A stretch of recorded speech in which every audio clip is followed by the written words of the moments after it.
Chapter 1. From Tally-Ho to Red Dog. "Struth," said Jack Collins. "He's done it again.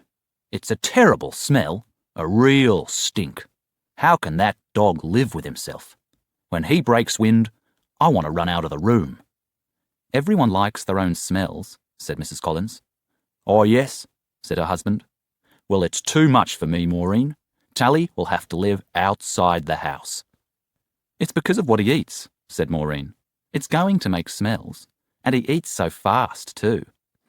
"You know what?" Jack said. "We'll give him to the army. They can send him to the enemy, and they'll all run to get away from the stink." "Oh, he's done it again," said Maureen, holding her nose. "Tally, you're a bad dog." Tally-Ho looked up at her with one yellow eye and wagged his tail a few times. Her voice was friendly, and he thought that she was saying nice things about him. He closed his eye again and went on thinking about food. Tally-Ho was only a year old, but already he was famous for eating. He ate everything. People gave him all kinds of things to eat: paper bags, sticks, small dead animals, apples, eggshells, and Tally-Ho tried it all. He didn't like sticks much, but eggshells were all right, if they still had bits of egg inside. He ate the same food as the family ate too: meat and potatoes and vegetables. "I'm going to take him out," said Jack. "He can have a run and get some of that wind out." He stood up and went to the door. "Run time, Tally," he said. Tally began to jump up and down excitedly. The floor shook under his feet. "Get him out before he shakes the place down," said Maureen. Jack opened the door. Tally ran outside and began to jump up and down by the car. Jack opened the back door and said, "Jump in." Tally-Ho jumped onto the back seat, then at once jumped over and sat in the front seat. Jack opened the front passenger door. "Out," he said. Tally looked at him, then looked away, and found something very interesting to watch down the street. Jack didn't like this. He was an army man, and an order was an order. He picked Tally up and moved him onto the back seat. "Stay," he said. Tally waited. When the car was moving, he jumped into the front seat again. He put his head out of the open window. That way he couldn't hear any orders. Jack shook his head. "That dog just does what he wants," he said. "He thinks he's a person. I'm sure of it." At the airport, Jack let Tally out of the car, and Tally ran the 7 kilometers home, chasing the car through the hot afternoon and loving every minute of it.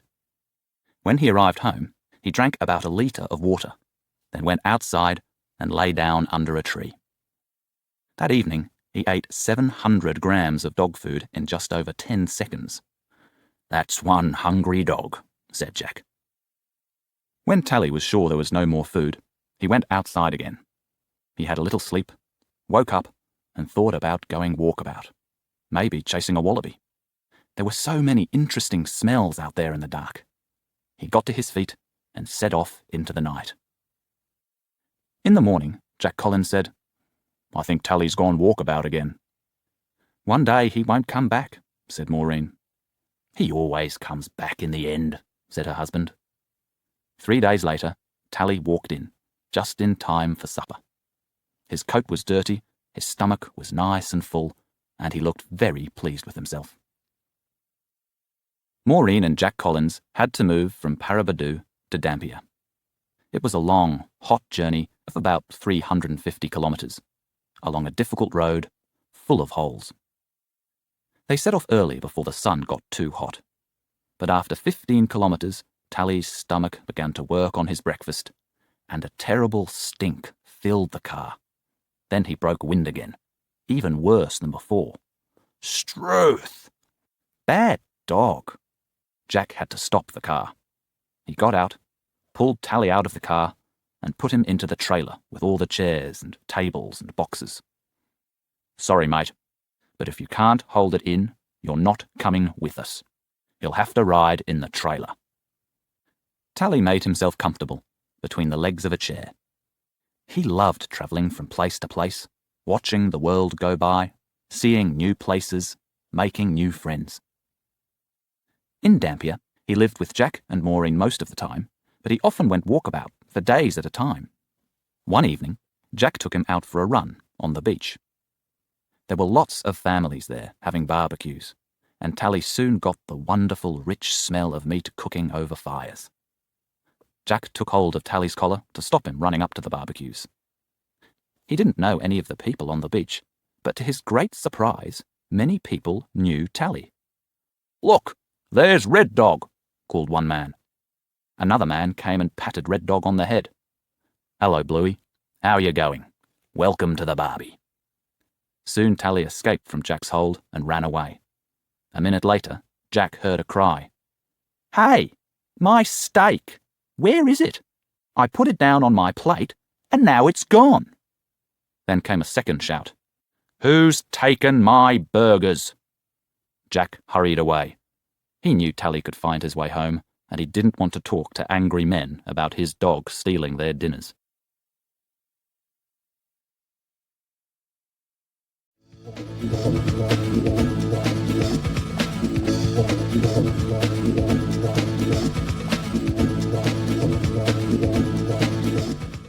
Chapter 2. Red Dog, John, and Nancy. "I don't think he's coming back," said Maureen. "Yes, this time he's been away a long time," Jack said, shaking his head. They both knew that Tally was no longer their dog. He was moving on, spending more and more time away. "He'll be all right," said Jack. "He knows how to find tucker. He never goes hungry, that's for sure." Tally found life too interesting to stay in one place. He always wanted to know what was going on round the next corner. He liked people. He liked Jack and Maureen, but he didn't love anybody. Sometimes a dog really loves somebody, and that person is their true friend. But Tally didn't have that one special friend. It was lucky for him that Dampier was full of lonely men. There was a lot of building going on. New roads, a new railway, a new airport, new houses for the workers. And hundreds of men were now living in the town to do this work. They came from Poland, Italy, New Zealand, Ireland, Greece, England, and most of them had no wives or family with them. These hard, strong men liked Tally. It was good to have a dog to stroke, to have play fights with, to talk to. A dog who was always pleased to see you. Tally liked them too. They played with him. They gave him food. They bought special meat for him. There was always a meal waiting for him when he came back from his travels. No one knew his real name, and soon he was just called Red Dog, or just Red. And Tally was, in fact, a red dog. He was a red cloud kelpie, a fine old Australian sheepdog. A very clever dog. He was a lovely, dark, red-brown colour, with golden yellow eyes. His body was strong, and he was surprisingly heavy. The men of the Hamersley Iron Company got to know Red Dog very well because of John, one of their bus drivers.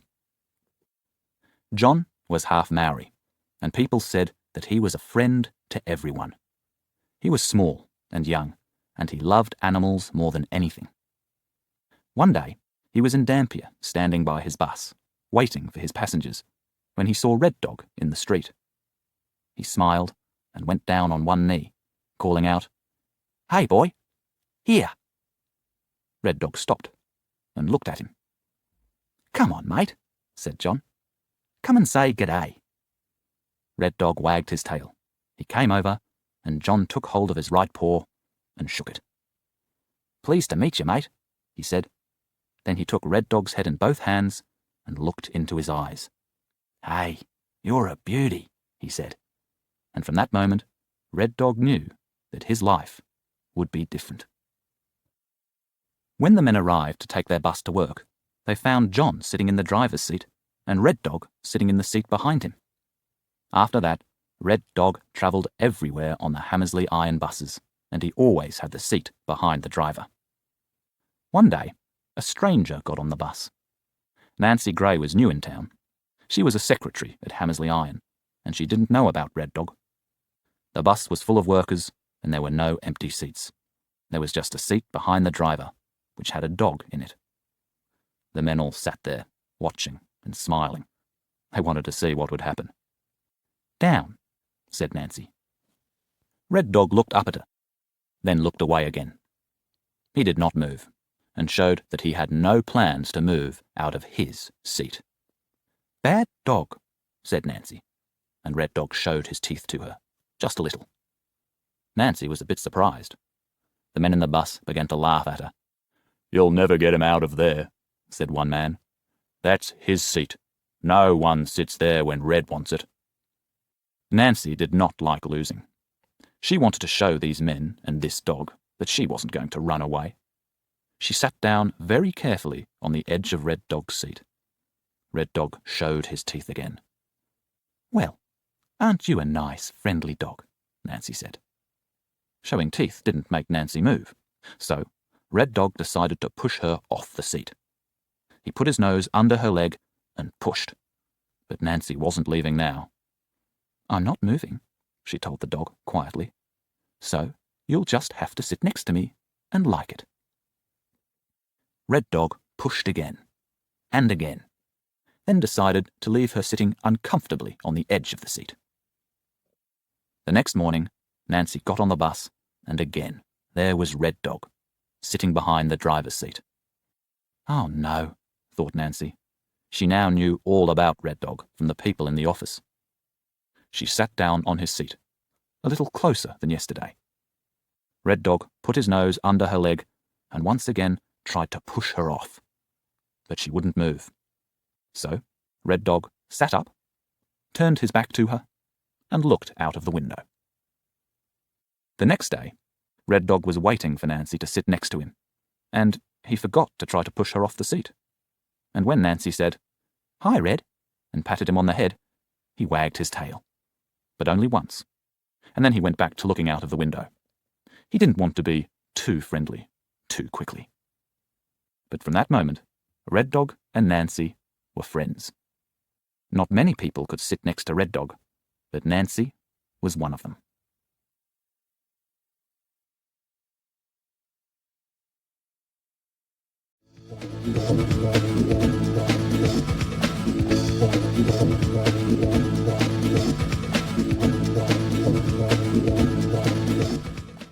Chapter 3. A Night at the Cinema. There were not many unmarried women in Dampier in those days, so a lot of the men were interested in Nancy. John liked her too, and because Nancy sat with Red Dog in the seat behind the driver, he sometimes got to talk to her. One day, Red Dog broke wind in the bus. The stink was terrible, and everybody had to get out of the bus and wait for the smell to go. Red Dog wagged his tail and walked around, being friendly with everyone. John smiled at Nancy, and she smiled back. They both tried to stroke Red Dog at the same time, and their hands touched.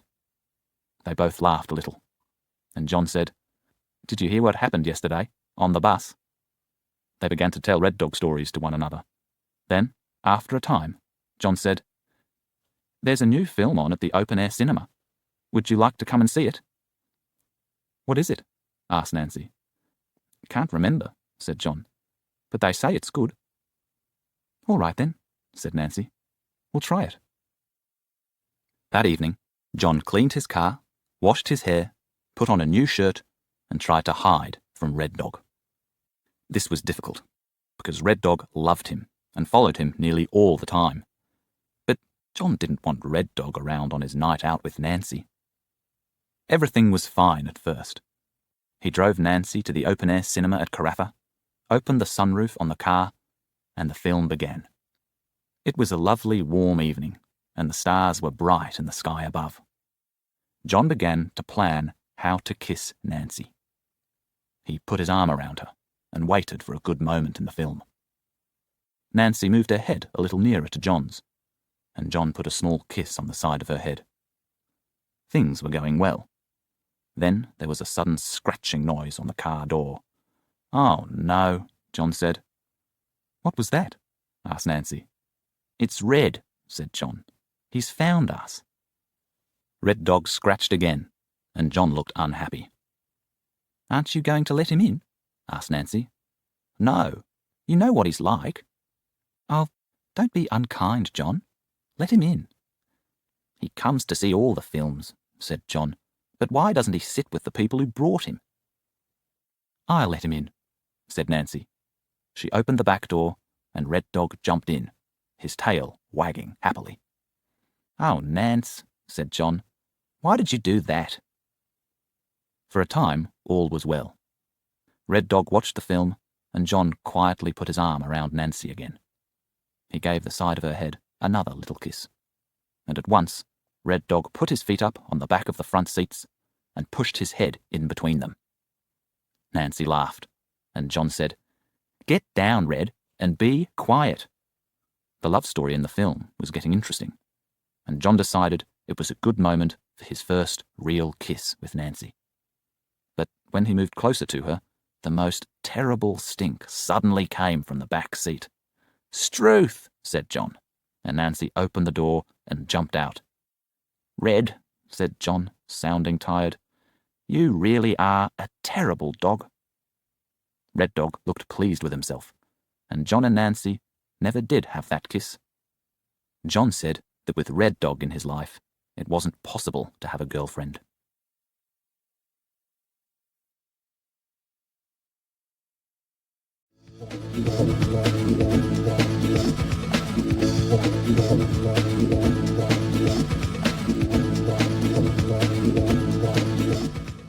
Chapter 4. An Expensive Day for a Dog's Friends. One morning, Nancy telephoned the bus driver's office at Hammersley Iron. "Is John there?" she asked. "It's really important."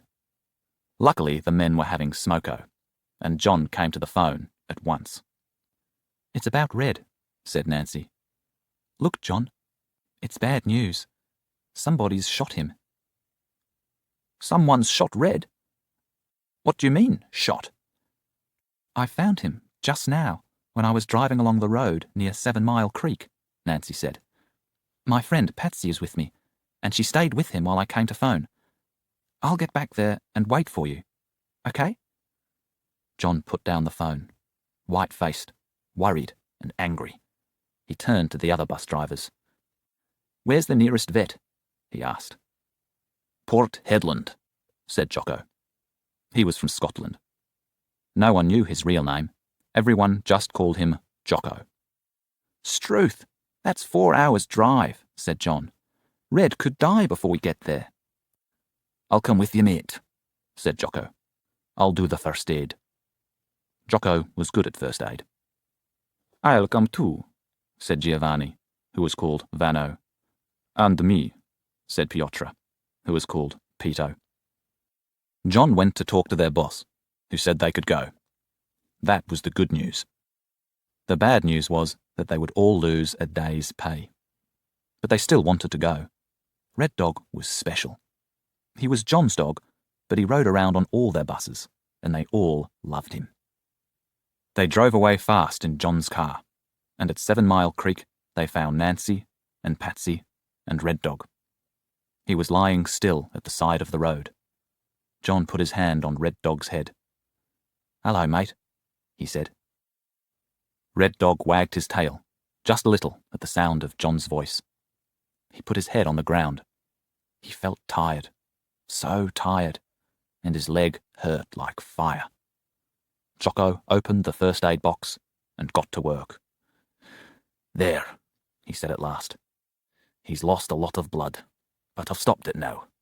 Let's get him to the vet." "You drive, mate," John said to Pito. "I'm going in the back with Red." Nancy and Patsy went home, and the 4 men set off for Port Hedland. While they drove, they talked about people who shoot dogs. "I'd like to drive my bus over that man," said Pito. "I'd like to hit him in the face," said Jocko. John just looked down at Red Dog, lying in his arms, and he said, "Don't die, you terrible dog. Don't die."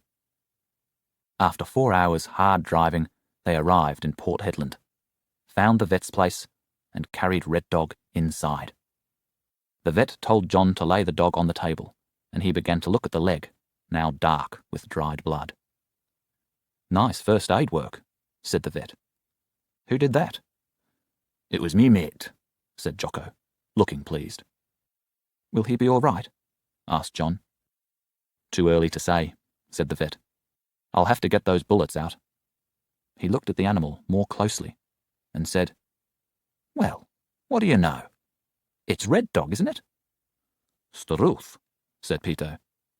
"How did you know that?" "Everyone knows this dog," said the vet. "The first time I met him was at a barbie. Red Dog stole my burgers and 4 chicken legs. Everyone knows Red Dog. I think he's got some girlfriends around here, because I've seen some young dogs that look very like him." "Good boy," said Jocko, patting Red Dog's head. The men sat outside in the waiting room while the vet and his nurse took the bullets out of Red Dog's leg. It was a long, worrying time for them, but after half an hour, the vet came out. "I think he'll be fine," he said. "Lucky for him, the bullets didn't hit anything important. Give him some time to wake up, and we'll see how he is." They came back in a while, and found Red Dog not moving, but awake, and very pleased to see them. "I need to keep him another hour or 2, said the vet, "so why don't you all get something to eat?" "Yes, I think it is tucker time," said John. The 4 men found a cafe, ate a big meal, and then decided to go for a drink. They felt happy. Red Dog was fine, and all was well. So they had a beer. And then another one. And another. After an hour, they went back to the vet's, ready to take Red Dog home. He was full of life, but the vet's bill was not good news. They looked at it unhappily. "We haven't got this much money," said Peter. "Could we pay you later?" asked John. "The boys back home will help us out." The vet looked at their worried faces. "Okay," he said, "but you've had too many beers to drive home tonight." This was true, but they set off for home anyway. Somewhere near the Sherlock River Bridge, a fast car came up behind them with a blue light. "Oh, Struth," said Peter. "It's the police." "I will help you pay the fine," said Vano, laughing.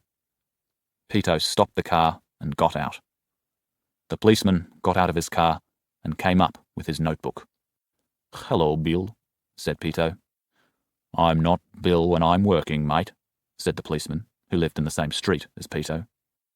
"And when you're working, I'm not mate, I'm sir," said Peter, smiling. That was Peter's big mistake. It is not a good plan to be clever with a traffic policeman when you are full of beer and driving a car. The next day, during smoko, they worked out the cost of Red Dog's shooting. They lost a day's pay. There was the cost of petrol for the long drive, the cost of the meal and the beer, the vet's bill, and the police fine. "Hey," said Vano unhappily, "what say the next time we buy a plane and fly the vet in? It's gotta be cheaper than this."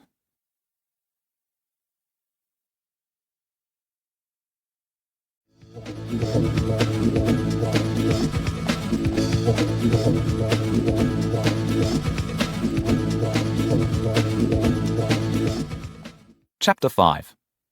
Where is John?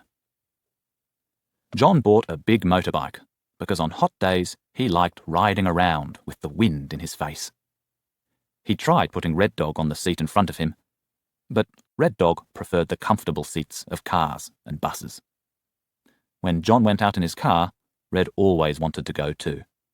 But when John got on his bike, Red stayed at home, or went visiting his friends to get a meal. One night, John went to have a meal at the house of some friends, and he took the bike. It was July, and the nights were very cold.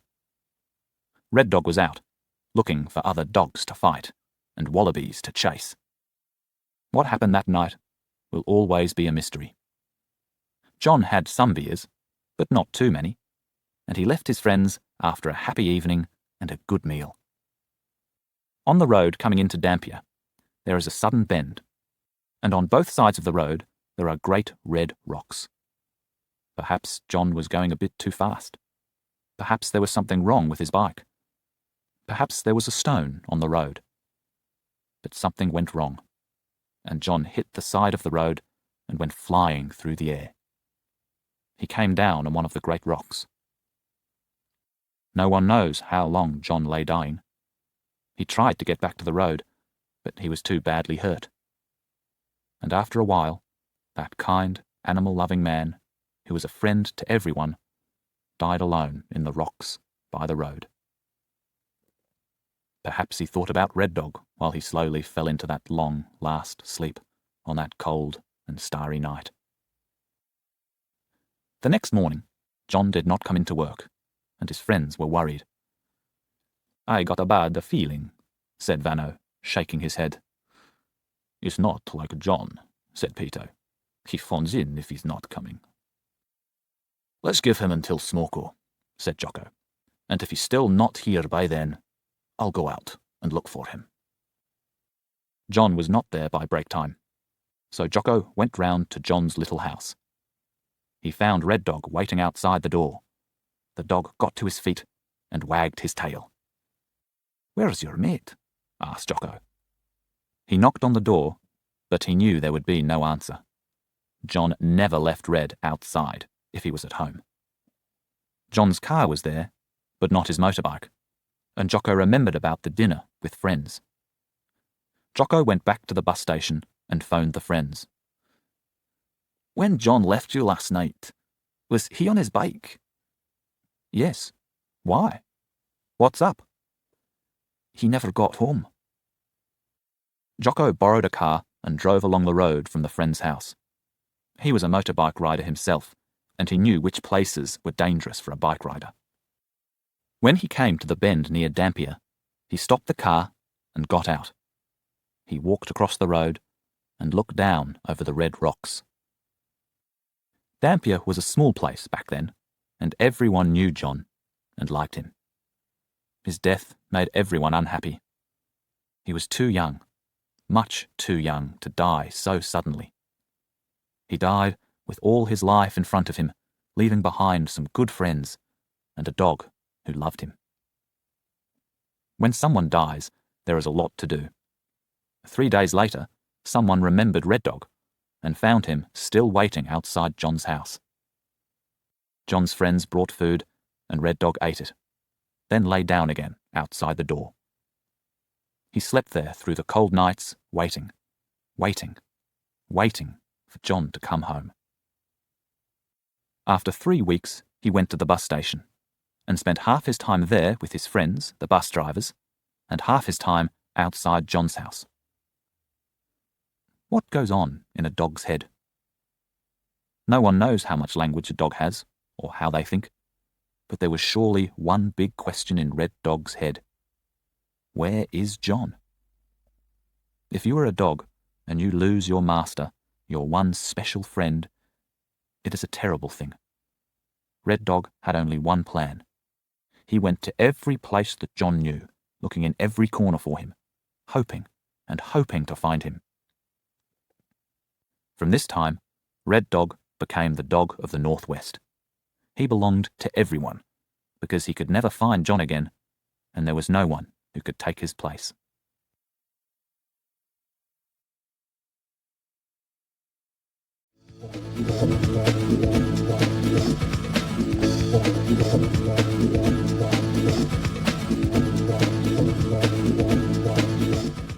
Chapter 6.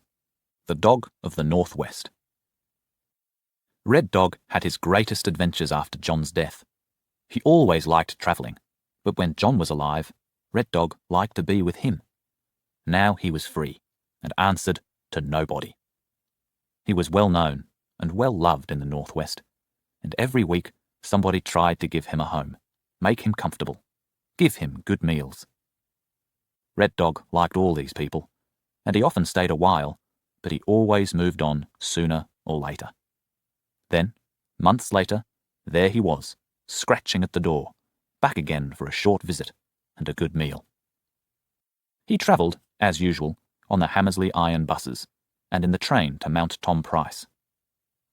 He watched people's faces carefully still looking for John. He travelled 900 kilometres to Broome with a road train and stayed for 2 weeks, eating every night at the town's hotel. He looked everywhere, but couldn't find John, so he came back in an old car with a large family. One day, he was outside Nancy's caravan on a terribly hot summer day. Nancy and Patsy, with another friend called Ellen, were getting ready to go on holiday. They were planning to drive to Perth, 1,500 kilometres to the south, where it was much less hot. "Hello, Red," said Patsy. "Got nothing to do?" "Why don't we take him with us?" said Ellen. "He'll enjoy the ride." "Want to come to Perth?" asked Nancy. She patted the seat beside her, and the dog jumped into the back. Women smelled nice and often gave you sweet things to eat, like chocolate. So, Red Dog decided to go with them. The 3 women soon remembered why it was a mistake to travel with Red Dog in a small car. They spent the 2 days' drive saying, "Pooh-ee, pooh-ee," and, "Oh no, not again, Red." But Red Dog usually had his head out of the window, and so did not hear them.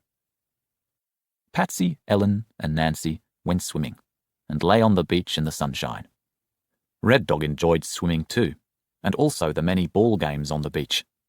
In one game, he ran away with the ball, and people had to chase him up the beach to get it back. One day, Patsy said, "Let's go to Rottnest tomorrow." "You can't take a dog over to Rottnest Island, can you?" said Nancy.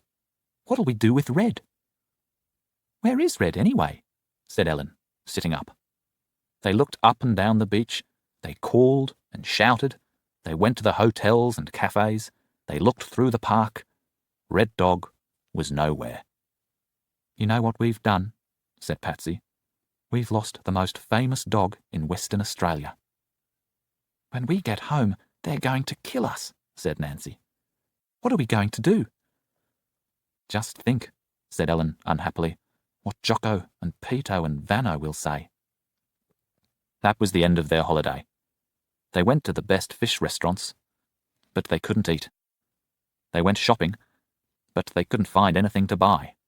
So they went home, worrying about Red Dog all the way. When at last they got home, late at night, they found Red Dog waiting for them, outside Patsy's caravan. He didn't like Perth very much, and he couldn't find John on the beach, so he found a truck driver to give him a ride home.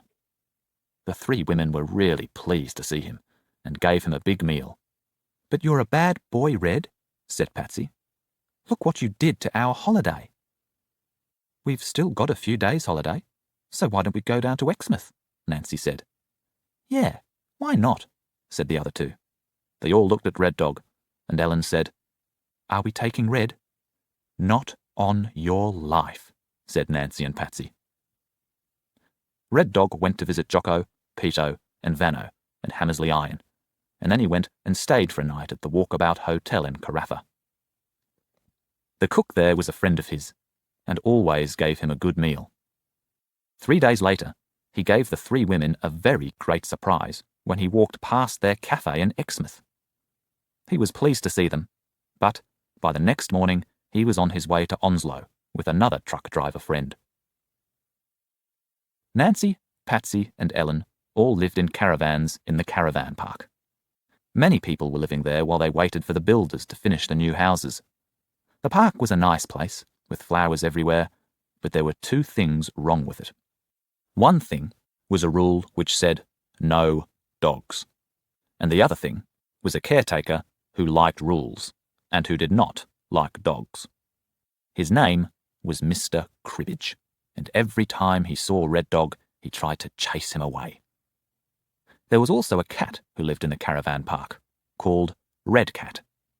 He liked the rule about no dogs, because he hated dogs. He was a big cat with orange-red fur, green eyes, and great paws which hid long, dangerous claws.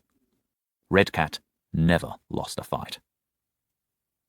Red Dog liked chasing cats. He was a cleverer dog than most, but, like most dogs, he did not understand cats. He met Red Cat one day behind Nancy's caravan.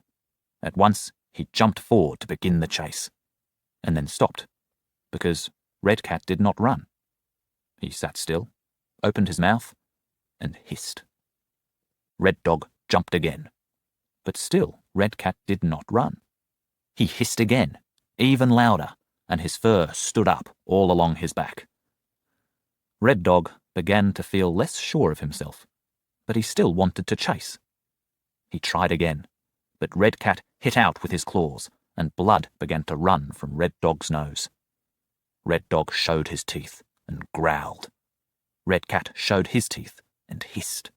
Nose to nose, growling and hissing, the two animals moved slowly round in a circle. Red Cat scratched Red Dog again. Red Dog tried to use his teeth, but was too slow. Then Nancy came round the corner and stopped the fight. There was now a new vet in Roban, which was much nearer than Port Hedland, and Nancy took Red Dog there. The young vet cleaned the scratches on Red Dog's nose and said, "I saw a dog just like this last week, but he had a different owner. And the week before, another man brought in a dog just like this. Why are there so many dogs round here that all look the same?" Nancy smiled to herself. Red Dog was everybody's dog now, and when Red Dog needed to go to the vet, one of his many friends took him. One day soon the vet would understand the mystery. When Red Dog went back to the caravan park, he looked for Red Cat. They began hissing and growling again, but the fight never happened. And one day, people saw something very surprising. Red Dog and Red Cat were sitting together side by side, watching the sun go down, just like two old people sitting in their garden. They were strange friends, it's true, but friends they were. Red Cat still hated dogs, but not Red Dog. Red Dog still chased cats, but not Red Cat. One day, Nancy took a picture of Red Dog sleeping, with Red Cat sleeping on top of him. She made 2 copies, sent one to a newspaper, and put the other copy on her wall.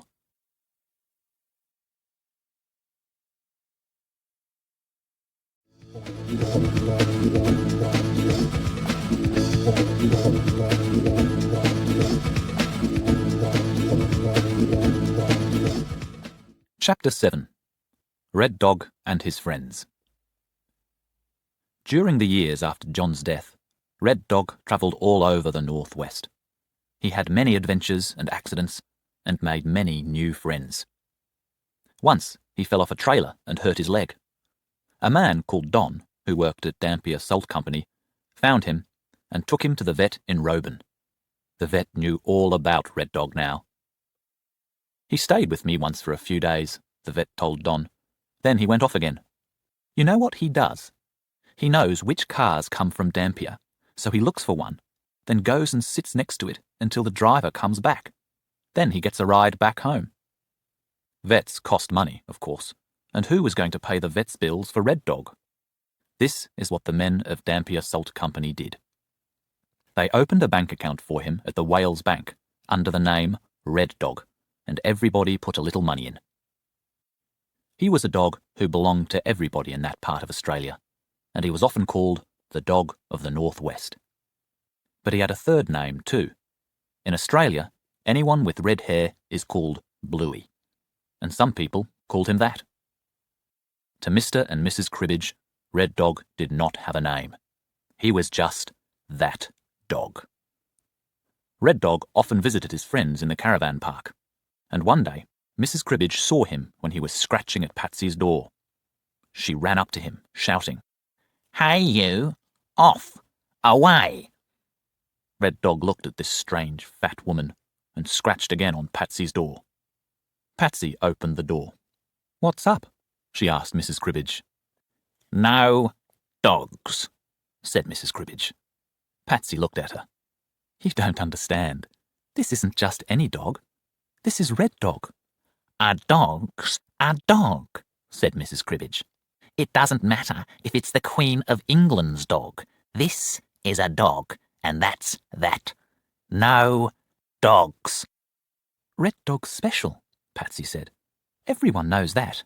Get that dog out of here, said Mrs. Cribbage. I'm telling you, if you don't, we'll shoot it, and we'll get you and your caravan out of the park too. Mrs. Cribbage walked away, feeling pleased. Rules were rules, and she and her husband were the bosses in this caravan park. The next day, she and Mr. Cribbage made a lot of new notices that said, "No dogs." They went round the park and put a notice up on every tree. The people in the park shook their heads. They agreed a plan to stop Mr. and Mrs. Cribbage catching Red Dog. "If anyone sees the Cribbages when Red Dog is visiting," said Nancy, "just shout 'cats' loudly. Then we'll hide Red Dog and the Cribbages won't see him." Mr. and Mrs. Cribbage never understood why people in the park went around shouting "cats" all the time. Now, it happened that both Patsy and Nancy were afraid of the dark, and at night there were no lights in the park. So, if they had to go out of their caravans to the dunny, that was the toilet, they didn't like it.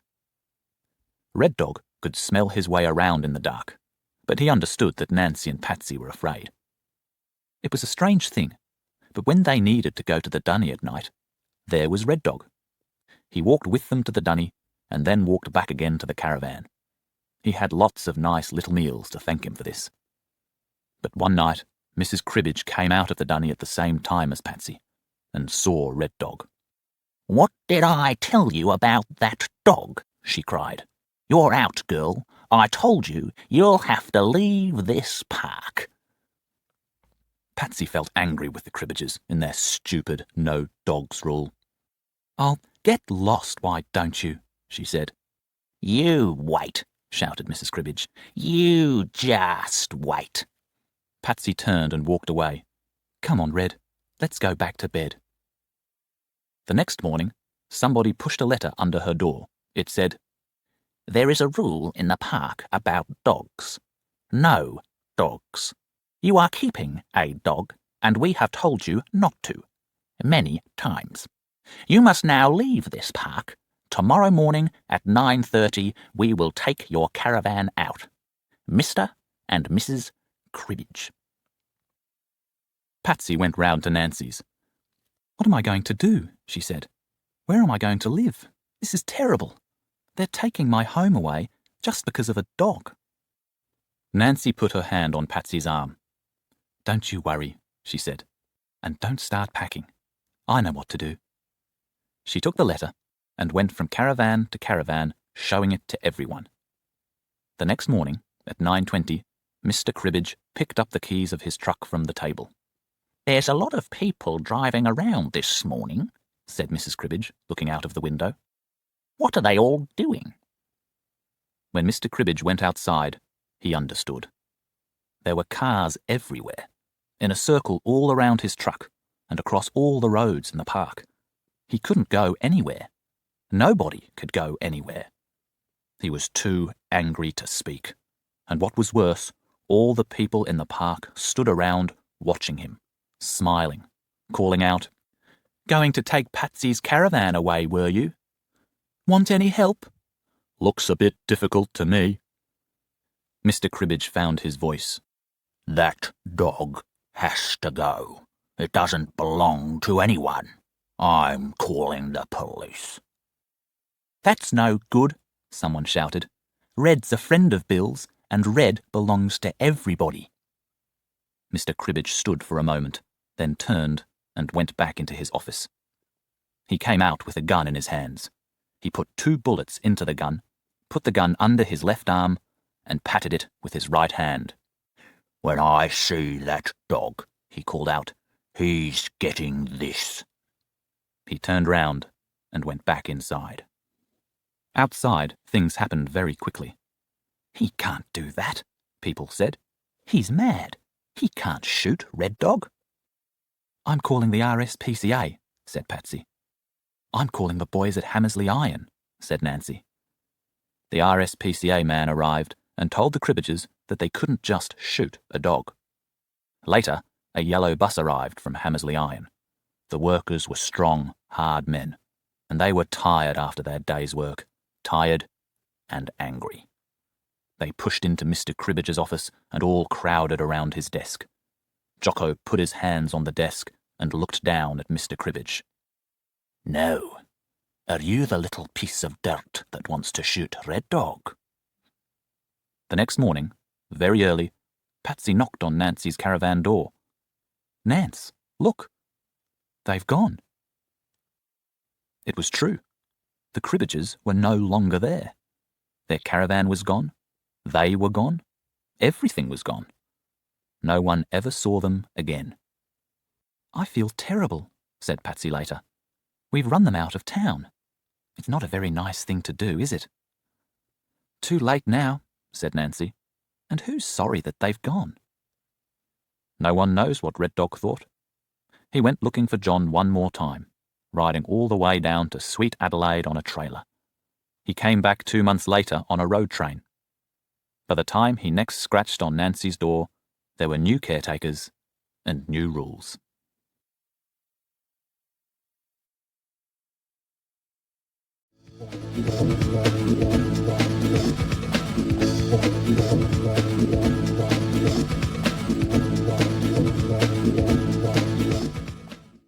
Chapter 8. The Last Journey. For all of us, there comes a time when our luck ends.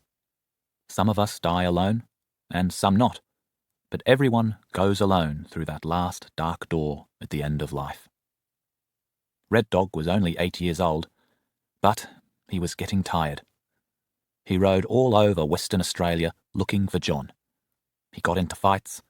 Sometimes he ate too much, sometimes too little. People shot at him, he fell off trucks and trailers, he was cold at night and too hot by day. One day, Nancy was brushing his coat when she found bullet holes in his ears. That was a lucky escape. But one Saturday, in November, Peto was driving in his truck from Karratha to Dampier. He saw something dark red at the side of the road. He stopped and got out. Red Dog was in convulsions. His legs, his head, every part of his body was shaking, trying to break itself to bits. It was terrible to watch. Peto tried to lift him into the truck, but he couldn't get a hold on him. Luckily, Bill, the policeman, came past and stopped to help. People always stop to help when someone is in trouble on the road. Between them, they got him into the truck. "What is it?" said Peto. "What's the matter with him?" "It's poison," said Bill. "I've seen it before. They get these convulsions that last for hours, and then they die." They drove to the police station and called the vet in Roban, but the vet was away and not back until the next day. "We can't let it go on like this," said Peto. "Look at him, the poor old dog. It's terrible. We've got to stop it." "You're right," said Bill. "But I don't want to." "You've got to, mate," said Peto softly. "If he goes on like this, he'll break all his bones." They carried Red Dog outside. The convulsions were still terrible, but Peto held him down, and Bill put his gun to the dog's head. Birds sang in the trees above. Peto closed his eyes and waited. Nothing happened. "I'm sorry," said Bill. He put his gun down. "I can't do it. I just can't do it." They called up all Red Dog's friends, and they came round to the little police station. One after another, they held Red Dog while the convulsions went on, and they waited for the vet. They knew Red was dying. They drank tea and told again all the stories about their old friend. The journeys, the terrible stink when he broke wind, finding him by their cars asking for a ride, arriving at their doors looking for a meal. "Everyone's got a Red Dog story," said Jocko. "Someone must write them all down." The vet arrived the next morning. "Yes, it's poison," he said. "But he's a strong dog. Let's try and save his life.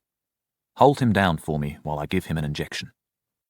He gave Red Dog an injection to stop the convulsions, and slowly Red Dog's body stopped shaking and lay still. For 2 days, Red Dog lay still. Then he woke up, wagged his tail, and ate a meal. Everybody was so excited and happy. But the vet had a bad feeling about it.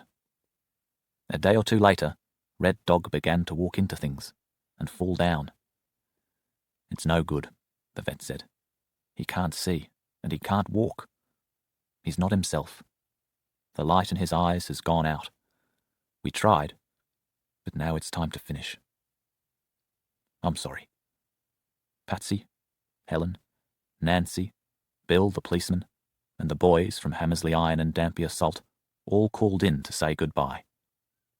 The men patted Red Dog on the head. They stroked his back. They pulled his ears. Silently they came in, and silently they went out, trying not to cry, because Aussie men are big, strong men, and big, strong Aussie men don't cry. The women kissed Red Dog on the top of his head, and they stroked his neck. They put their arms around him and held him, and they cried. When everyone was gone, the vet said his goodbye to Red Dog too. He stroked Red Dog's head softly. "Time to go, old mate. Time to go." Then he did what he had to do. Who knows what Red Dog thought about while he lay dying? Perhaps he remembered the good times, going walkabout, chasing wallabies, sitting with Red Cat in the caravan park, riding across the northwest in the trucks and trailers of his many friends. And perhaps, in that last sleep, after years of looking, he found John again. They buried Red Dog in stony red ground between Roban and Cossack. No one remembers the place now. His friends put up a monument to him in Dampier, and that is the only thing left of Red Dog. That and the stories about him, and his collar with its tag, which on one side reads, "Red Dog, Bluey," and on the other side, "I've been everywhere, mate."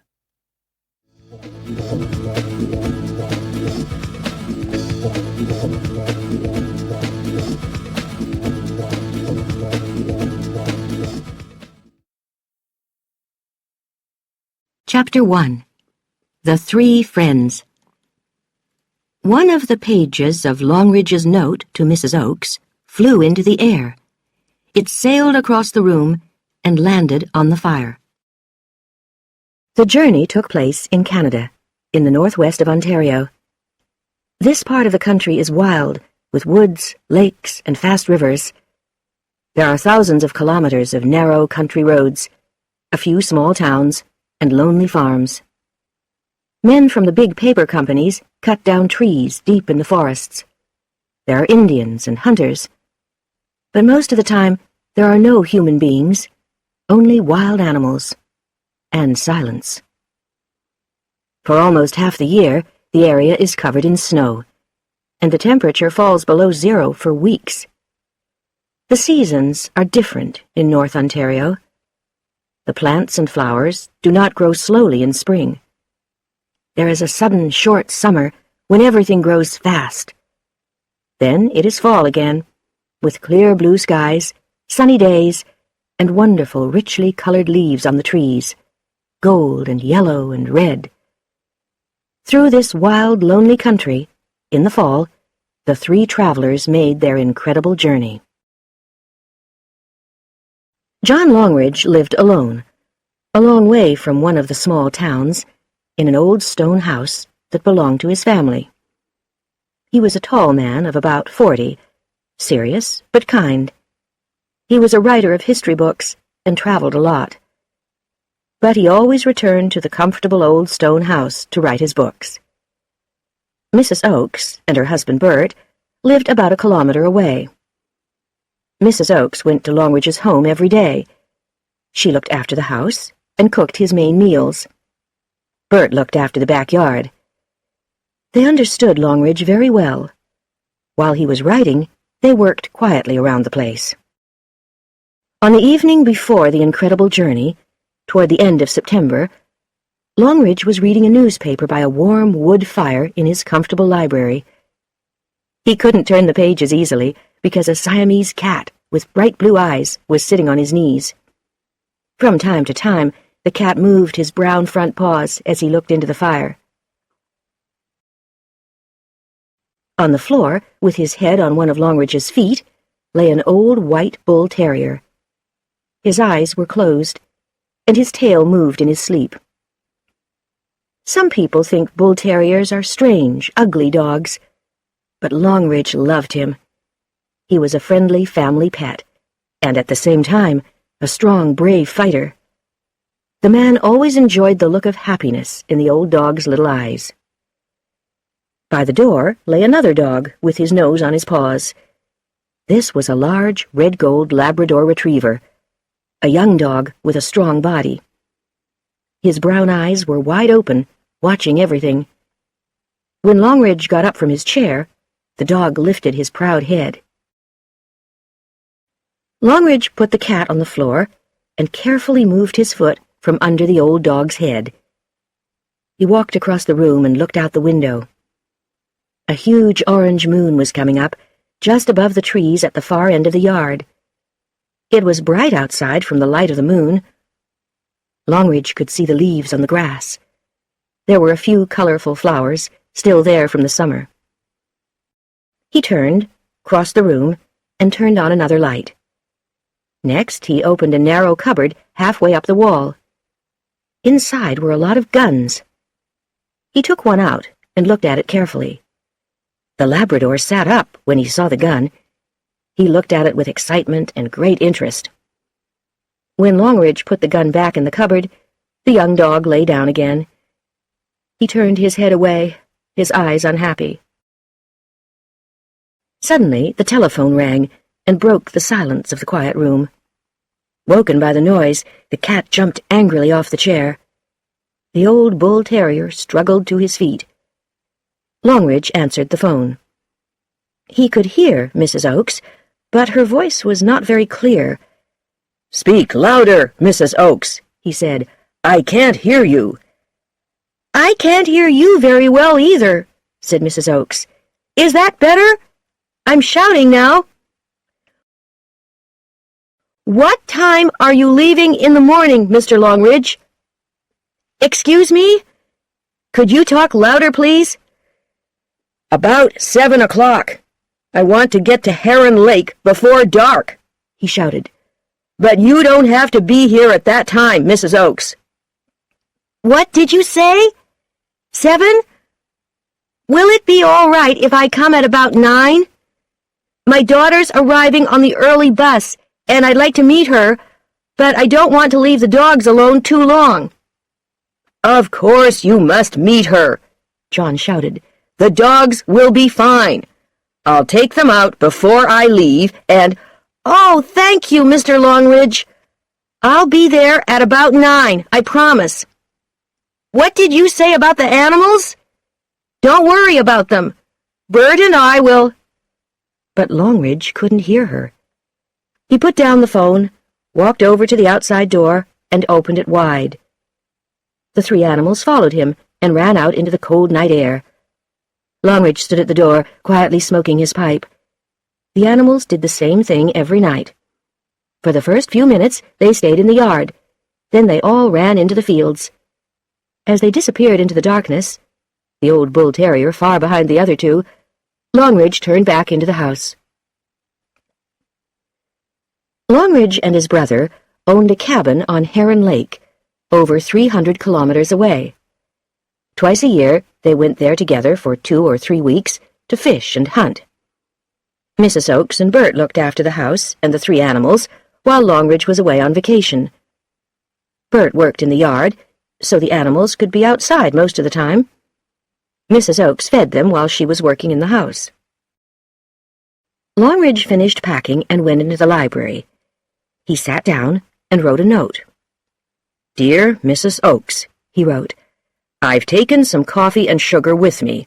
Please buy some more. I will take the dogs, and the cat too, of course." Here he came to the end of the small square of paper. He took another piece and continued, "Out for a run before I leave. I will give them something to eat, too. Don't worry about them. I know they will be fine with you and Bert."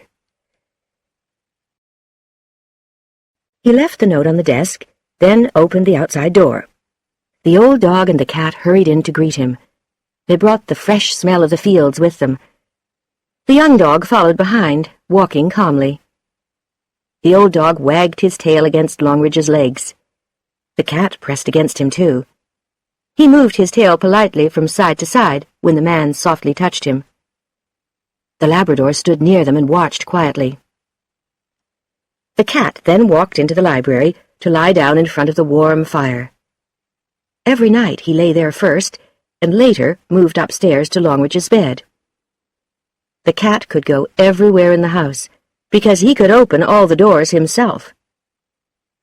The young dog walked over to his bed on the kitchen floor, and the bull terrier started climbing up the stairs to Longridge's bedroom. Longridge followed him, undressed, and got into bed. But he couldn't sleep. He lay awake and thought about his trip the next day and about the animals. He was unhappy about the sad look in the young dog's eyes. He really didn't want to leave them all alone when he went away. The three strange, lovable animals belonged to the family of an old and dear college friend. This friend, Jim Hunter, was a professor of English in a small college about 400 kilometers away. Longridge often stayed with him, his wife, and their two children, Elizabeth and Peter. When the professor was invited to teach at a college in England for 9 months, Elizabeth and Peter wanted to go with their parents, but they couldn't take their pets. Longridge could see that the children were very unhappy about the animals. He loved Elizabeth and Peter, and he could understand their feelings.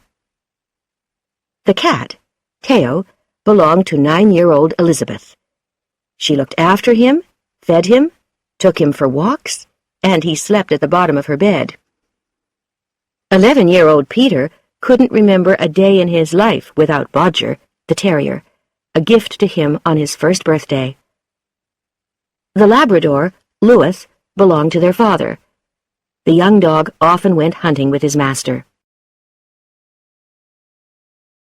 Longridge sat and watched the family. Everybody was very quiet, thinking about the animals. Then he suddenly heard a voice, his own voice. "Don't worry," the voice said. "I'll look after the animals while you're in England. I know them well already. And I've got a big house and a large yard. Mrs. Oakes will love them. Everything will be wonderful. Before you leave for England, you can bring them to me. You can see where they'll sleep, and you can give me a list of things that they like to eat. I'll look after them until you come back." So one day, the Hunter family drove to Longridge's house and left their 3 pets. Elizabeth cried when she had to say goodbye to Teo. Peter gave Longridge a long list of Bodger's needs. During the first few days, the animals looked unhappy, and Longridge was worried about them. But soon, with the help of Mrs. Oakes's delicious food, the old terrier and the cat seemed happy and comfortable. They started to love their new master.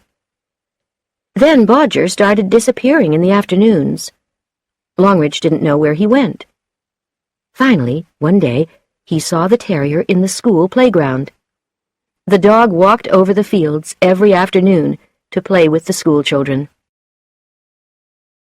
But the young Labrador, Louis, was very different. He ate well and looked healthy, but he never stopped missing his home and master. He didn't come close to Longridge like the other two, and he seemed nervous. He was always listening and waiting for something far away. Longridge felt sorry for Louis and worried about him. Longridge fell asleep at last. Downstairs, the dreaming, curious moon shone through the window and woke the cat. He got up, his huge blue eyes wide open, sat near the window, and looked out at the yard. Only his tail moved. Then he turned and jumped onto the desk. One of the pages of Longridge's note to Mrs. Oakes flew into the air. It sailed across the room and landed on the fire. As it slowly burned, the writing disappeared. The pale light from the moon reached the young dog in the kitchen. He moved uncomfortably in his sleep, then sat up. He was listening for a sound that never came, his master's voice.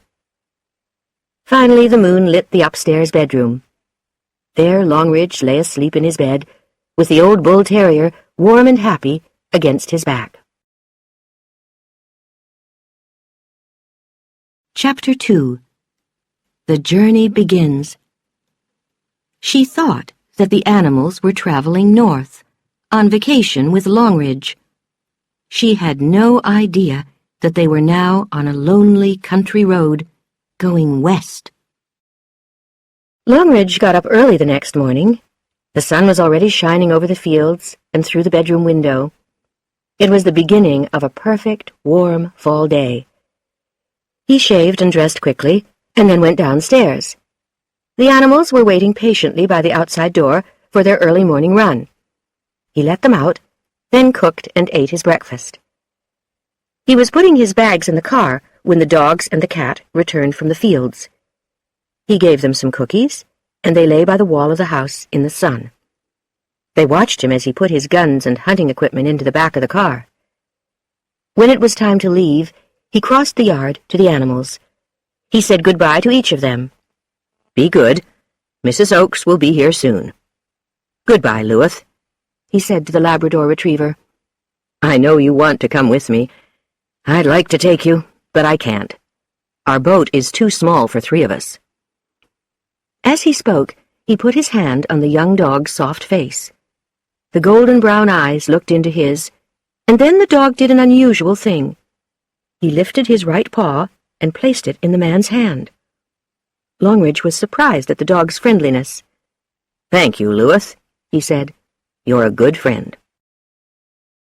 He looked at his watch. "I have to go now," he said to the animals. "I'm already late." He wasn't worried about leaving them alone in the yard.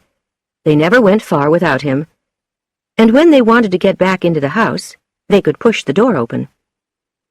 They all looked happy in the sun, too. The cat was washing carefully behind his ears. The old dog was resting after his early morning run, with his long pink tongue hanging out of his smiling mouth. And the Labrador lay quietly by the terrier's side. Longridge started the car, waved to the animals through the window, and drove slowly down the road. He smiled to himself, feeling stupid. "What do I want them to do?" he laughed. "Wave to me, or shout goodbye? I've lived alone too long, and I'm beginning to love them too much." The car turned a corner and disappeared. The cat started washing one of his back legs. The old dog lay down and went to sleep. The young dog stayed near him. Only his eyes moved, and his nose from time to time. 20 minutes passed. Then suddenly, the young dog got up and looked hard down the road. He stayed like this for a long time. The cat watched him closely, with one leg up in the air. Then the Labrador started to walk slowly down the road. After a few seconds, he stopped, turned, and looked back at the others. He was inviting them to follow. The old dog struggled up to his feet and joined him. Together they turned the corner of the road and disappeared from the cat's view. He stayed by the house for a minute, blue eyes shining in his dark face. Then, with a curious run, he started to follow the 2 dogs. They were waiting by the gate when he turned the corner. When the cat reached them, the Labrador continued up the road. But the old terrier didn't move. He looked back, hoping to see Mrs. Oakes with some delicious food. And the cat stood next to him, with one paw in the air. He didn't know what to do. Then suddenly, they both decided to follow Louis. Soon all 3 disappeared down the road, walking quickly and with purpose. About an hour later, Mrs. Oakes walked up the road. She was carrying a bag with her working clothes and some special food for the animals. "That's strange," she thought. "Where are the dogs? They usually run up to say hello. Maybe Mr. Longridge left them inside the house." But when she pushed open the kitchen door, there was complete silence. She stood at the bottom of the stairs and called the animals. nothing happened. Then she walked through the quiet house and out into the front yard. She called again, but they didn't come. "Maybe they've gone up to the school," she said to herself in the empty, sunny yard. She went back into the kitchen and sat down. "It's funny that Teo isn't here, though," she thought, as she put on her work shoes. "He usually sits near the window at this time of day. Maybe he's out hunting again." She washed and put away some dishes. Then she went into the living room. On the desk, she saw Longridge's note. She read the first page. Then she looked for a second piece of paper, but couldn't find one. "That's strange," she thought. "Where has Mr. Longridge taken them? The second page of the note must be here somewhere." But when she searched the room, she couldn't find anything. Then, when she was cleaning the fireplace, she noticed a burnt piece of paper. She picked it up carefully, but there was no writing on it now. "That's very strange," she said to herself while she cleaned the room. "In his note he's written, 'I will take the dogs and the cat too, of course.' He's taken the animals to Heron Lake with him. But why has he suddenly done that? He asked me and Bert to look after them. He didn't say anything about it on the telephone last night. But wait a minute. I remember now. He said something about the animals that I couldn't hear. Maybe he was trying to tell me about a new plan." Mrs. Oakes finished cleaning the house, locked it, and went home. She thought that the animals were traveling north, on vacation with Longridge in the back of his car. She had no idea that they were now on a lonely country road going west. For the first hour of their journey, the animals moved quite quickly. The bull terrier and the Labrador walked together. The old dog couldn't see out of his left eye, so the Labrador walked near him on his left side. Behind them came the cat. Always curious, he often stopped for a few minutes to look at things. Then he had to run after the dogs. His long, thin body moved quickly along the road, with his tail close to the ground. Soon the old dog got tired, so they turned off the quiet road. They stopped in a wood next to a clear, fast-running stream. The bull terrier was very thirsty and drank deeply. The cat walked over to a rock and sat on it. Later they rested in the dry leaves under the trees. The old dog lay exhausted, with his eyes half closed. The cat was busy washing himself as usual. After about an hour, the young dog got up and started to walk toward the road. The old dog stood up with difficulty and followed the Labrador, his head low. The cat finished washing himself and danced into the sunlight. He played with a leaf and then ran straight to the dogs. All that afternoon, they walked along the quiet country road. When the young dog heard a car, they moved to the side, onto the grass. By late afternoon, the cat was still walking smoothly and strongly, and the young dog was fresh too. But the old terrier was exhausted and could only walk very slowly. They turned off the road into the woods, and the terrier stood for a minute, his heavy head down. He was tired and hungry, and the place looked safe and comfortable. He lay down on his side to rest his aching body. The cat looked around carefully and then lay down in the leaves near him. The young dog disappeared to find some water, then came back and lay down a little way from the others. The old dog was shaking badly, exhausted and weak. At last his eyes closed and he fell asleep. Later, when it was dark, the Labrador moved over and lay down close to the bull terrier. The cat moved closer too and lay between his paws. And so, warm and comfortable with his two friends, the old dog forgot about the pain in his tired, aching body. In the middle of the night, a strange noise, like a baby's crying, woke the terrier up. When he looked around, he couldn't see the cat. Teo was hunting in the woods. The young dog slept badly. He often woke up, nervously lifting his head. He barked softly from time to time, and once jumped up to his feet. In this wild, dangerous place, Only one thing was clear to him. He was going home, home to his dear master. Home was in the west, he knew. But he couldn't leave the other two. He must take them with him all the way. Chapter 3. Danger. Bears. Finally, the terrier stopped. He fell to the ground, closed his eyes, and didn't move. In the early morning, the bull terrier woke up and struggled to his feet. He was very cold, hungry, and thirsty. He walked slowly toward a pool, passing the cat with a bird in his paws on the way. The old dog watched the cat as he started to eat. His tail wagged with interest. The cat finished the bird, looked at Bodger, and then proudly walked away. There was no meat on the dead bird's body for the poor old terrier. He drank long and deeply from the pool and ate some grass, but he was still very hungry. Soon the young dog walked over. Bodger was glad to see Louis, and slowly followed him toward the road. A few seconds later, the cat joined them. He was looking happy after his delicious breakfast. In the gray light of early morning, the three friends continued along the side of the road. In the middle of the day, they rested by a stream. The dogs watched the cat as he caught and killed a small animal. The terrier moved toward the cat with his mouth open and a hopeful look in his eyes.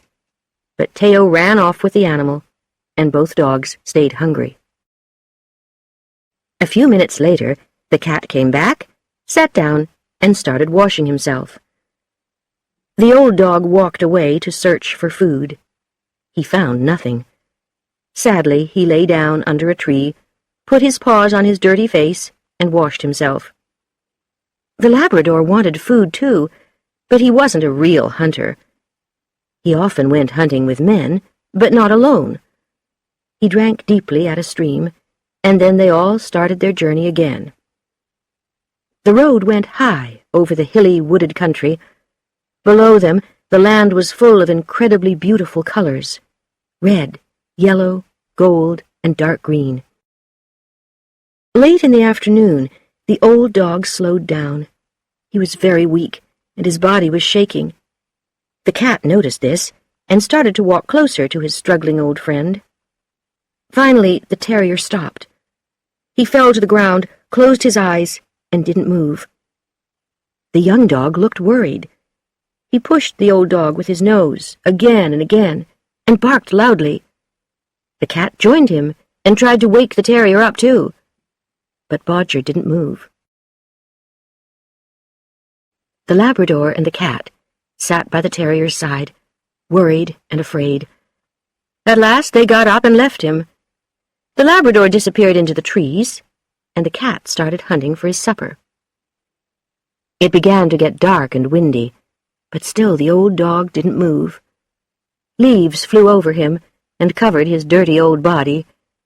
Then the wind stopped, and the wood was silent again. Suddenly, there was a sound of a large animal in the wood. Out of the trees came a young, half-grown bear. Its round ears stood up, and its small, curious eyes shone in its sharp little face. Its mother stood behind it, interested in something on the ground. The young bear saw the terrier and watched him for a minute. Then it slowly moved toward him. The terrier opened his eyes. He could feel the danger near him. Then the bear put its long black paw on the dog's white head. The terrier barked weakly, and the bear jumped back. But the dog was quiet, so it came nearer again. The excited bear hit the terrier with its paw, harder this time. The old dog wasn't strong enough to fight back. He barked in pain and bravely tried to struggle to his feet. The bear attacked his aching shoulder. The smell of blood excited it, and it climbed on top of the dog's body. It started to play with the terrier's long white tail, biting the end of it like a child with a new toy. But the poor old dog couldn't move.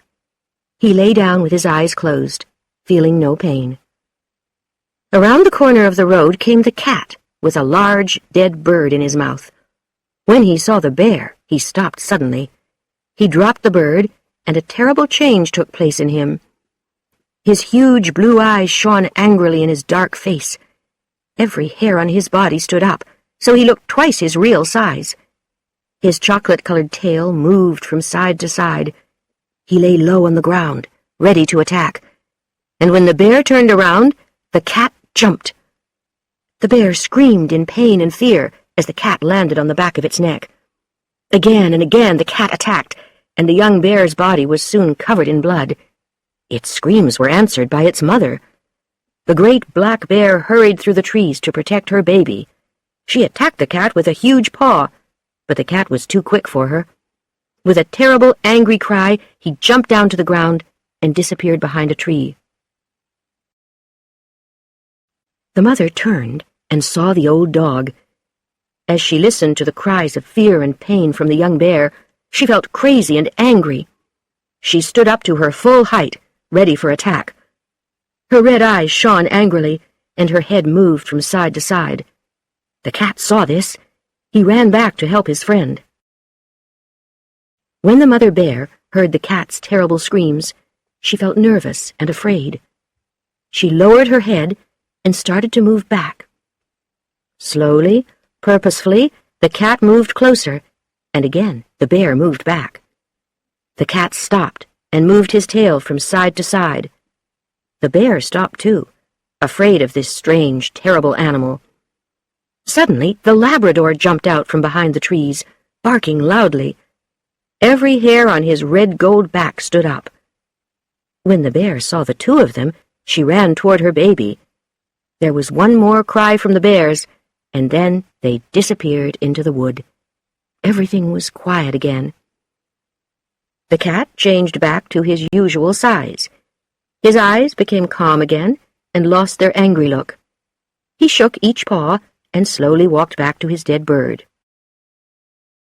The young dog went over to his old friend and touched him lovingly with his nose. The terrier's body was covered in blood. The Labrador tried to clean it with his rough tongue. He barked near the old dog's head, but the terrier didn't move. At last, the Labrador lay down next to him on the grass. His eyes were nervous. The hairs on his back stood up, and from time to time he barked. He watched Teo as he pulled a large gray bird up to the old dog's nose. Slowly the cat began to break open the bird's body, and soon the smell of the warm meat reached the terrier. He opened one eye and wagged his tail. Then he sat up. He was shaking badly, and his body was wet and bloody. But when he saw the bird, he looked interested. He pushed his nose against it and began to eat. The cat sat down near him, proudly washing his tail. The old dog ate quickly. As his friends watched, they could see his body get stronger. Then he slept, and by night he was able to walk to the soft grass at the side of the road with the Labrador. He lay down again. An hour or two later the cat joined them, carelessly dropping another bird near his old friend's nose. The terrier ate it quickly and then went to sleep. The cat sat against his chest, and the young dog lay at his back. They stayed awake, looking for signs of danger. Neither animal moved from their old friend's side all night.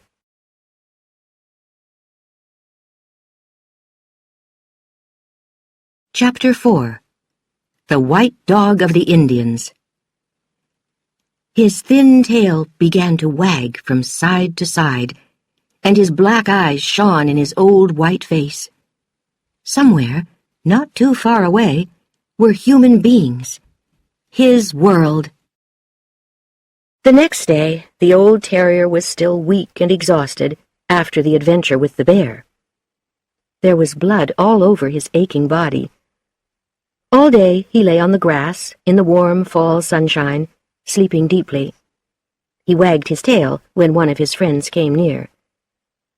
The Labrador was now very hungry, but he wasn't a skillful hunter. He spent the day searching for food. In the evening, at last, he succeeded in catching a small animal. He ate the delicious warm meat quickly. They slept in the same place that night and most of the following day. The weather continued warm and sunny. By the third day, the old dog seemed better and was able to walk around comfortably. So in the late afternoon, they started their journey again. They walked slowly along the road for a few kilometers and arrived at a small lake. They were sitting at the side of the lake when the young dog suddenly turned his head. He could smell wood smoke far away. Seconds later, the old dog smelled it too and got up. His thin tail began to wag from side to side, and his black eyes shone in his old white face. Somewhere, not too far away, were human beings, his world. He couldn't refuse their invitation. They were cooking something delicious. He hurried off toward the wonderful smell. The young dog followed more slowly, and the cat ran past them both. The smell was coming from wood smoke, rice, and chicken. When the hungry animals looked down from the hill, they saw some small boats by the side of a lake. Near the boats were 6 or 7 fires and tents in the trees. In the light of the fires, they could see the flat brown faces of North American Indians talking in the firelight. The men looked colorful in jeans and bright shirts, but the women were dressed in dark colors. 2 young boys, the only children there, were moving from fire to fire. They were helping to cook the rice and meat. Some of the men lay back from the fires, smoking lazily. They talked quietly to each other. The old dog couldn't see all this clearly, but he could hear and smell everything and couldn't wait. He walked carefully down the hill because his shoulder was still aching. One of the boys looked up and watched the terrier. Bodger came out of the shadows and into the firelight, friendly and sure of a warm welcome. His tail wagged from side to side, and he had his big, ugly smile on his face. There was a surprised silence, and then the smaller boy started to cry. He ran to his mother, and the Indians all started talking excitedly. For a second, the old dog didn't know what to do. Then he walked toward the nearest boy, hopefully. The boy ran away, but his mother came toward the old dog. She spoke some soft words to him, touched his head, and smiled at him. The old dog wagged his tail against her legs, happy to be near a human being again. The 2 boys moved closer. The other Indians came nearer too. This was what the old dog loved. There were people all around him. They gave him meat, and he ate it hungrily. They laughed and gave him more. Soon he grew tired and lay down, warm and happy. Then he looked up at the hillside for his 2 friends. Next, the long-legged, blue-eyed cat came out of the darkness.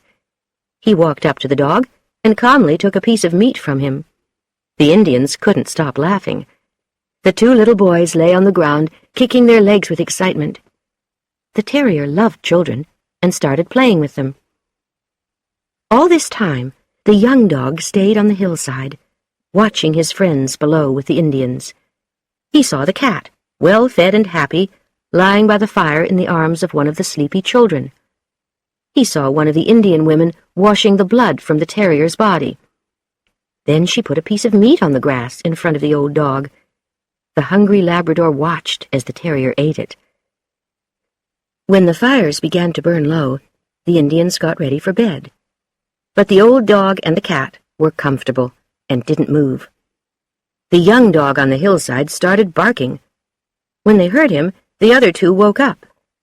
The cat jumped down from the arms of the sleepy little Indian boy and ran toward the terrier. He shook himself and walked slowly after the cat, away from the warm fire. The Indians watched silently. They didn't try to stop the animals. Only the mother called out softly, saying goodbye to the travelers. The old dog looked back once or twice, but he could hear the Labrador's loud bark. Then the 2 animals disappeared into the blackness of the night. The Indians never forgot their 2 visitors. The old dog became the famous white dog of the Indians. He was sent to bring us luck, they said. We welcomed him, fed him, and looked after him. We will have great luck in the future. Chapter 5. An Invitation to Dinner. He belonged at home with his master. Nothing mattered except this.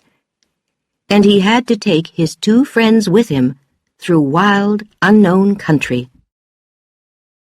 The 3 friends continued on their journey for the next few days with no new adventures or excitement. At night they slept in the woods, warm and comfortable under the leaves on the ground. At first, in the day, they often stopped and rested. The old dog was too weak to go far, but he got stronger every day, and after a week looked much better. In fact, he looked younger and healthier than at the beginning of the journey. Most of the time he was happy as he walked along with his friends. He was always hungry, but the skillful hunter, the cat, found food for him. But the Labrador really suffered. He had very little to eat. While the other 2 animals were resting, he always looked for food. When they played together, he sat away from them, nervous and uncomfortable. He could never forget his purpose. He was going home. He belonged at home with his master. Nothing mattered except this. And he had to take his 2 friends with him through wild, unknown country. They traveled along old country roads and sometimes straight through fields and woods.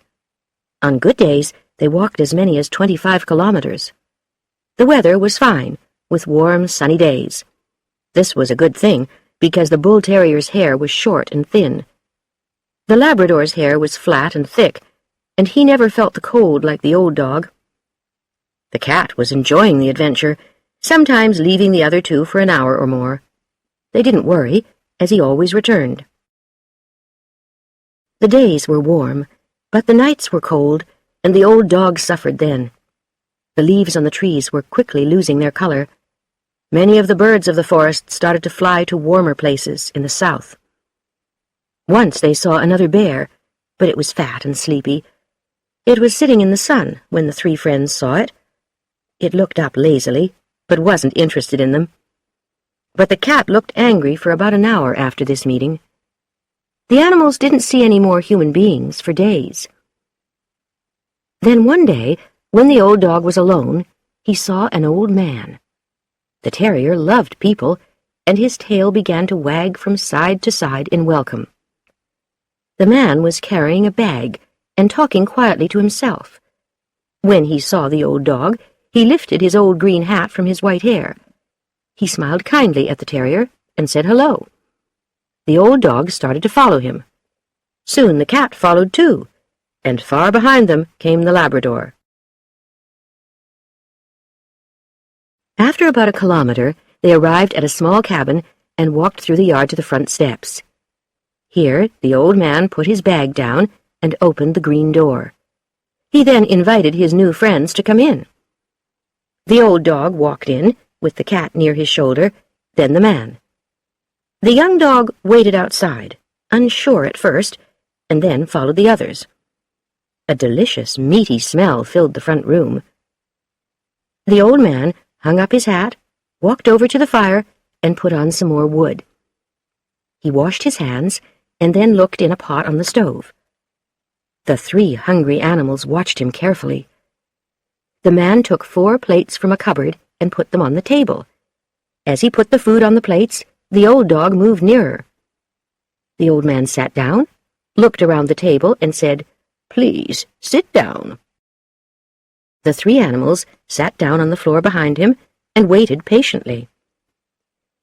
The old man ate slowly and carefully as the animals watched. Soon his plate was empty. Then he looked around the table and said in a surprised voice, "You haven't eaten your food." He looked at the 3 full plates thoughtfully for a long time. Then he got up, picked up one of them, and ate all the food on it. He got up again and picked up the second plate. When that was empty, he ate the food on the third plate. His 3 visitors sat and watched. None of them moved. They never jumped up on chairs and ate at the table with the hunters or with Longridge, so they stayed politely on the floor and waited. But they felt very, very hungry. The The old man sat at the table when the last plate was empty. He was lost in his private thoughts and forgot about his visitors. After some time, a bird flew in through the window and broke the silence. The old man got up, looked around, and noticed the animals by the door. He looked surprised and smiled down at them kindly. "You must come more often," he said. Then he looked at the old dog. He was wagging his tail. "Please say hello to your dear mother from me." He opened the door for the animals. They walked out through the yard and into the wood, their heads down and their tails low. None of them looked back at the old man. Chapter 6. Lost in the River. A large piece of wood hit the cat on the head. He was swept under and over and was carried away down the river. The next day, the travelers came down from the hills to a river which ran from north to south. It was very wide and deep. The Labrador knew that his two friends hated water. They didn't even like getting their feet wet. But they all had to get across to the other side. Louis tried to find a shallow part of the river. Once or twice, he went into the water and swam around. He looked back at the other two, inviting them in, but they stayed on the side of the river, sitting close together. In this lonely, wild country, there were no human beings and no bridges.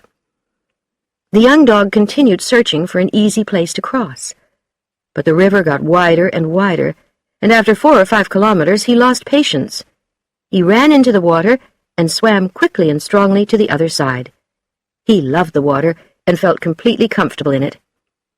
He stood on the other side of the river, looking back at the old dog and the cat. He barked loudly, but they looked nervous and afraid. At last, the young dog swam back to his friends and waded in the shallow water. The terrier joined him, but he was shaking with cold and fear. Once again, the Labrador swam across the river, climbed out onto the far side, shook himself, and barked. His bark meant, "You two must follow me. Come on, it's easy." The old dog stepped into the water. The Labrador swam back to help him. This happened 3 times, and the 3rd time the old dog walked into the river up to his chest. Then he started swimming.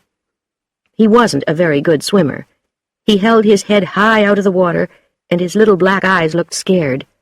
But he was a brave bull terrier, and he continued following the Labrador. At last he reached the other side and climbed out onto dry land.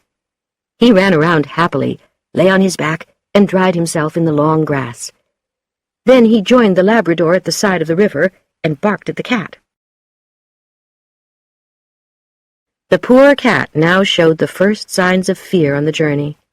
He was alone and didn't want to swim across this terrible river, but he had to join his friends on the other side. He ran up and down, crying out to the other 2 animals. The young dog swam back and waded in the water. After a long time, the cat suddenly decided to cross. He ran into the water and started swimming toward the Labrador. He was a surprisingly good swimmer, quickly reaching the middle of the river. But then a terrible accident happened. There was an old dam on a smaller stream that ran into the river about 3 kilometers away. It was built from small trees and pieces of wood and wasn't very strong. Suddenly it broke, and a wave of water poured into the river and hit the 2 animals. The brave young dog tried to protect the cat, but he was too late. The wave passed over them, and a large piece of wood hit the cat on the head. He was swept under and over and was carried away down the river.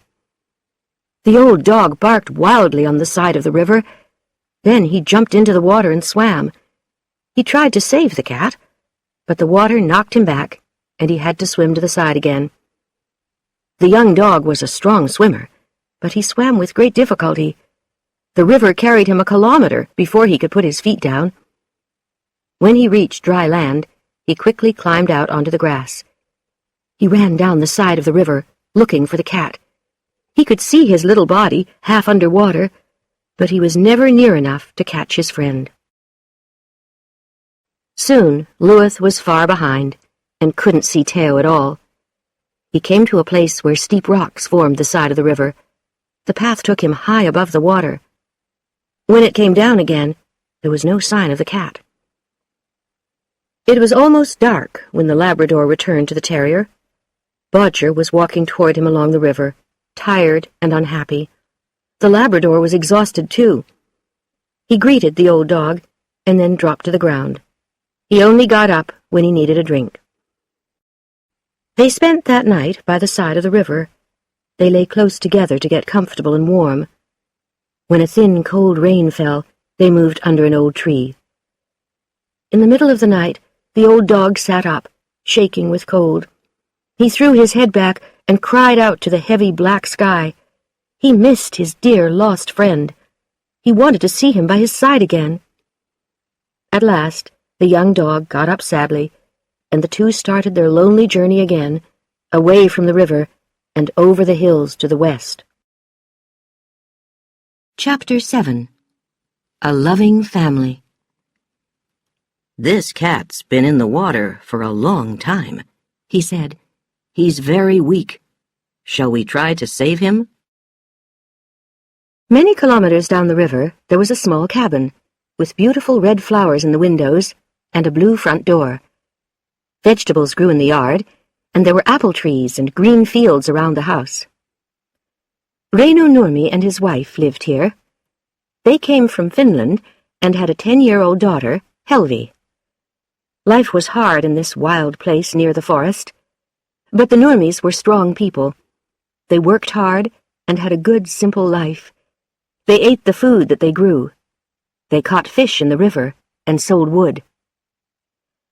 Unlike her parents, Helvi was born in Canada. Every day she walked through the lonely country to the school bus. And every afternoon, when she came home, she told her parents about life outside their small farm. One Sunday afternoon, Helvi was playing down by the river. She was throwing stones across the water. She was lonely and wanted a friend to play with. Suddenly, a big wave came past. Helvi was safe because she wasn't standing in the river. She stood and watched, then saw something strange. What was it? It looked like a small, wet body. It turned round and round in the water and was then pushed onto the rocks. Helvi ran along by the water to look more closely. Then she shouted out to her mother, "Mother, Mother, come here quickly! There's a strange animal in the river. It's caught in the rocks." Mrs. Nurmi was out in the yard, planting vegetables. She hurried down to the side of the river, calling to her husband at the same time. He followed her, walking calmly, with a quiet, thoughtful face. They all looked down in silence at the small, thin body on the rocks. Then Mr. Nurmi put his hand lightly on it and pulled back the skin above and below one eye. He turned and saw Helvi's worried face close to his. "This cat's been in the water for a long time," he said. "He's very weak. Shall we try to save him?" Helvi and her mother both wanted to save the poor animal, so Mr. Nurmi picked up the wet cat and walked back to the cabin. He put the cat down in a sunny place by the fire and dried him. Then Helvi's mother opened his teeth, and Helvi poured a little warm milk into his mouth. The cat shook, coughed, and some milk came out of his mouth. Mr. Nurmi pressed his body. The cat coughed again, and a stream of river water came out of his mouth. Then he lay down and went to sleep. Mr. Nurmi smiled happily. "Keep him warm and quiet," he told Helvi. "But are you sure you want a cat?" "Oh, yes," answered Helvi, as she looked down at the sleeping animal by the fire. Her mother went into the kitchen to make supper. Her father left to feed the chickens. Helvi sat by the cat and watched patiently. Sometimes she put her hand near the fire and touched the soft, warm body. After about half an hour, the cat woke up. Helvi looked closely into the bright blue eyes. The cat looked back and slowly started to move.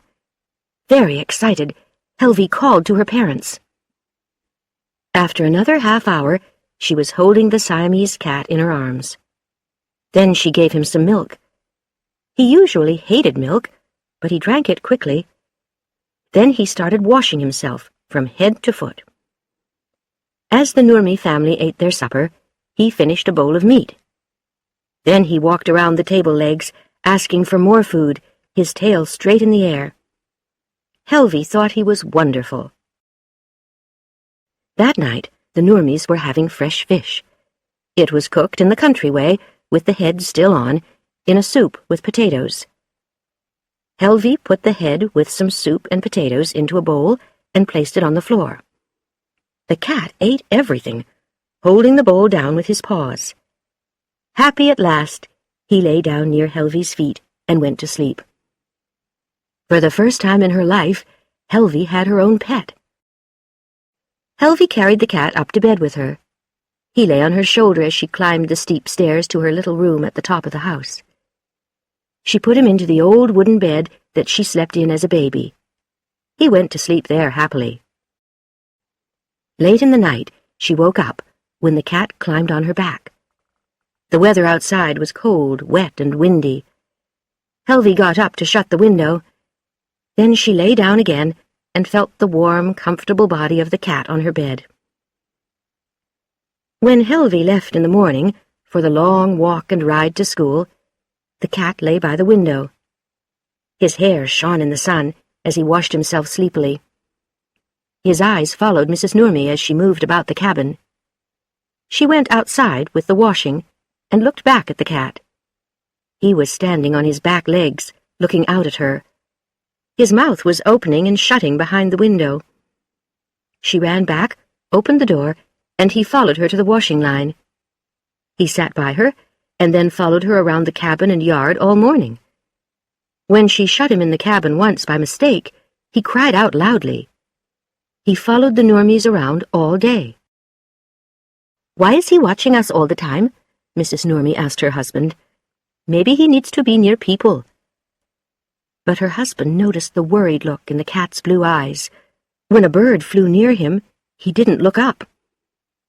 "No, it's because he can't hear," Mr. Nurmi said. "I think the poor cat's deaf." Helvy ran most of the way home across the fields. When she saw the cat, she picked him up. He sat on her shoulder while she helped her mother with the supper. She saw that her father was right. The cat was deaf, and his ears didn't turn toward any sound. After supper, her parents sat by the fire, and Helvy read to them. Because they were Finnish, they couldn't read English. But Helvy learned English every day at school, so she helped them with the new language. They sat and rested, with the cat near their feet, and listened to the child's soft voice. She had a book about Siamese cats, great, proud Siamese cats from all over the world. As they listened, they looked down at their visitor. He lay in front of the fire, with his tail sometimes moving. His beautiful blue eyes watched their daughter's hand as she turned the pages of the book. They touched his soft body and wonderful tail. Then Helvy gave him a bowl of milk. He drank it proudly, like a king, before she carried him upstairs to bed. That night, and for one more night, the cat lay happily in Helvy's arms. In the daytime, while she was at school, he followed her parents everywhere. He walked close to her mother as she looked for wood in the forest. He sat at her feet on the front steps as she prepared vegetables in the sun. He followed Mr. Nurmi and his workhorse across the fields. And in the late afternoons, when Helvy came back from school, he was waiting for her. He was one of the family. But on the fourth night, he changed. He didn't seem comfortable on Helvy's bed. He shook his head and cried out unhappily. At last, he lay down and pushed his head into her hand. She noticed that his ears were moving. He could hear every sound in the night outside. She was happy that he wasn't deaf anymore. Soon she fell asleep. When she woke up, later in the night, the bed felt cold. She saw the cat near the open window, looking out over the pale fields at the tall, dark trees below. His long tail moved from side to side. She put out her hand, but he suddenly jumped out of the window onto the soft ground below. She looked down and called out. His head turned for the first time to her voice. His eyes shone in the moonlight, and then he turned away. She realized sadly that he was leaving. He didn't need her now. Crying, she watched him go into the night. He walked toward the river. Soon, the running shadow of the cat was lost in the other shadows. Chapter 8. A Cat Fight. Suddenly, every hair on his back stood up. He could hear and feel an animal behind him, and it was not far away. The cat was a fast traveler. Only the rain slowed him down. He hated the wet and hid under a tree with his ears back. When the rain stopped completely, he came out. He walked uncomfortably through the wet grass and often shook his paws. Without his noisier friends, the dogs, the curious cat saw everything. He watched the forest animals, but they couldn't see him. When he met an animal face to face, it turned away. He only slept a little up in the trees. He was a smart and skillful traveler, afraid of nothing. Early on the second morning of his travels alone, he went down to a lake to drink. He suddenly saw two men on the side of the lake with guns across their knees and a dog. The men called out to him, but the cat didn't look up. He put his pink tongue in the water and drank slowly. Both men called out again, amused by the cat. At last he looked up, shook each paw, and calmly walked away. Behind him, the men started laughing as the proud cat continued his journey. The two dogs felt very sad as they traveled without the cat. Teo was the terrier's oldest friend, and he missed him a lot. The Labrador loved the cat too, but Teo and Bodger were special friends. The two dogs tried to hunt for food, but without the cat's help, they didn't do very well. One day they walked near a farm. The young dog didn't want to meet any human beings, but he was hungry. They crossed an open field to steal one of the farmer's chickens. Suddenly, they heard an angry shout and saw a man at the far corner of the field. A black farm dog was with him. It ran to attack them. The Labrador was a terrible fighter and was hungry and weak. He was on his back, with the farm dog on top of him, when brave Bodger jumped at the farm dog's neck. He knocked him over. The farm dog struggled to his feet, and the terrier knocked him over again. Then he turned and proudly walked away. The farm dog, usually very brave, stood up shakily. His neck was covered in blood. He ran away toward his master.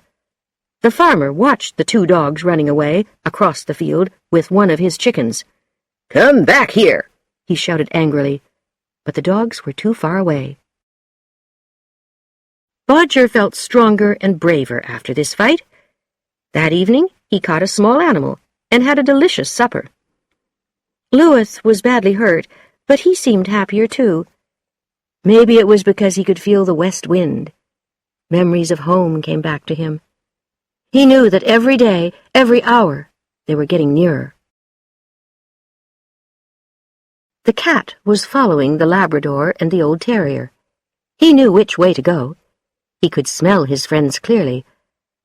But he began to feel nervous and afraid. Something was wrong. Something bad was following him. He started to walk through the forest more quickly, looking for the blue sky and open country far in front of him. Suddenly, every hair on his back stood up. He could hear and feel an animal behind him, and it was not far away. The cat jumped up into a tree and looked down. There, moving silently through the forest, was a huge cat, and it was very different from an ordinary cat like Teo. This one was almost twice as large, heavy, with a short tail and thick legs. Its coat was soft gray and darker in some places. It had the wild face of a killer, much stronger and faster than Teo.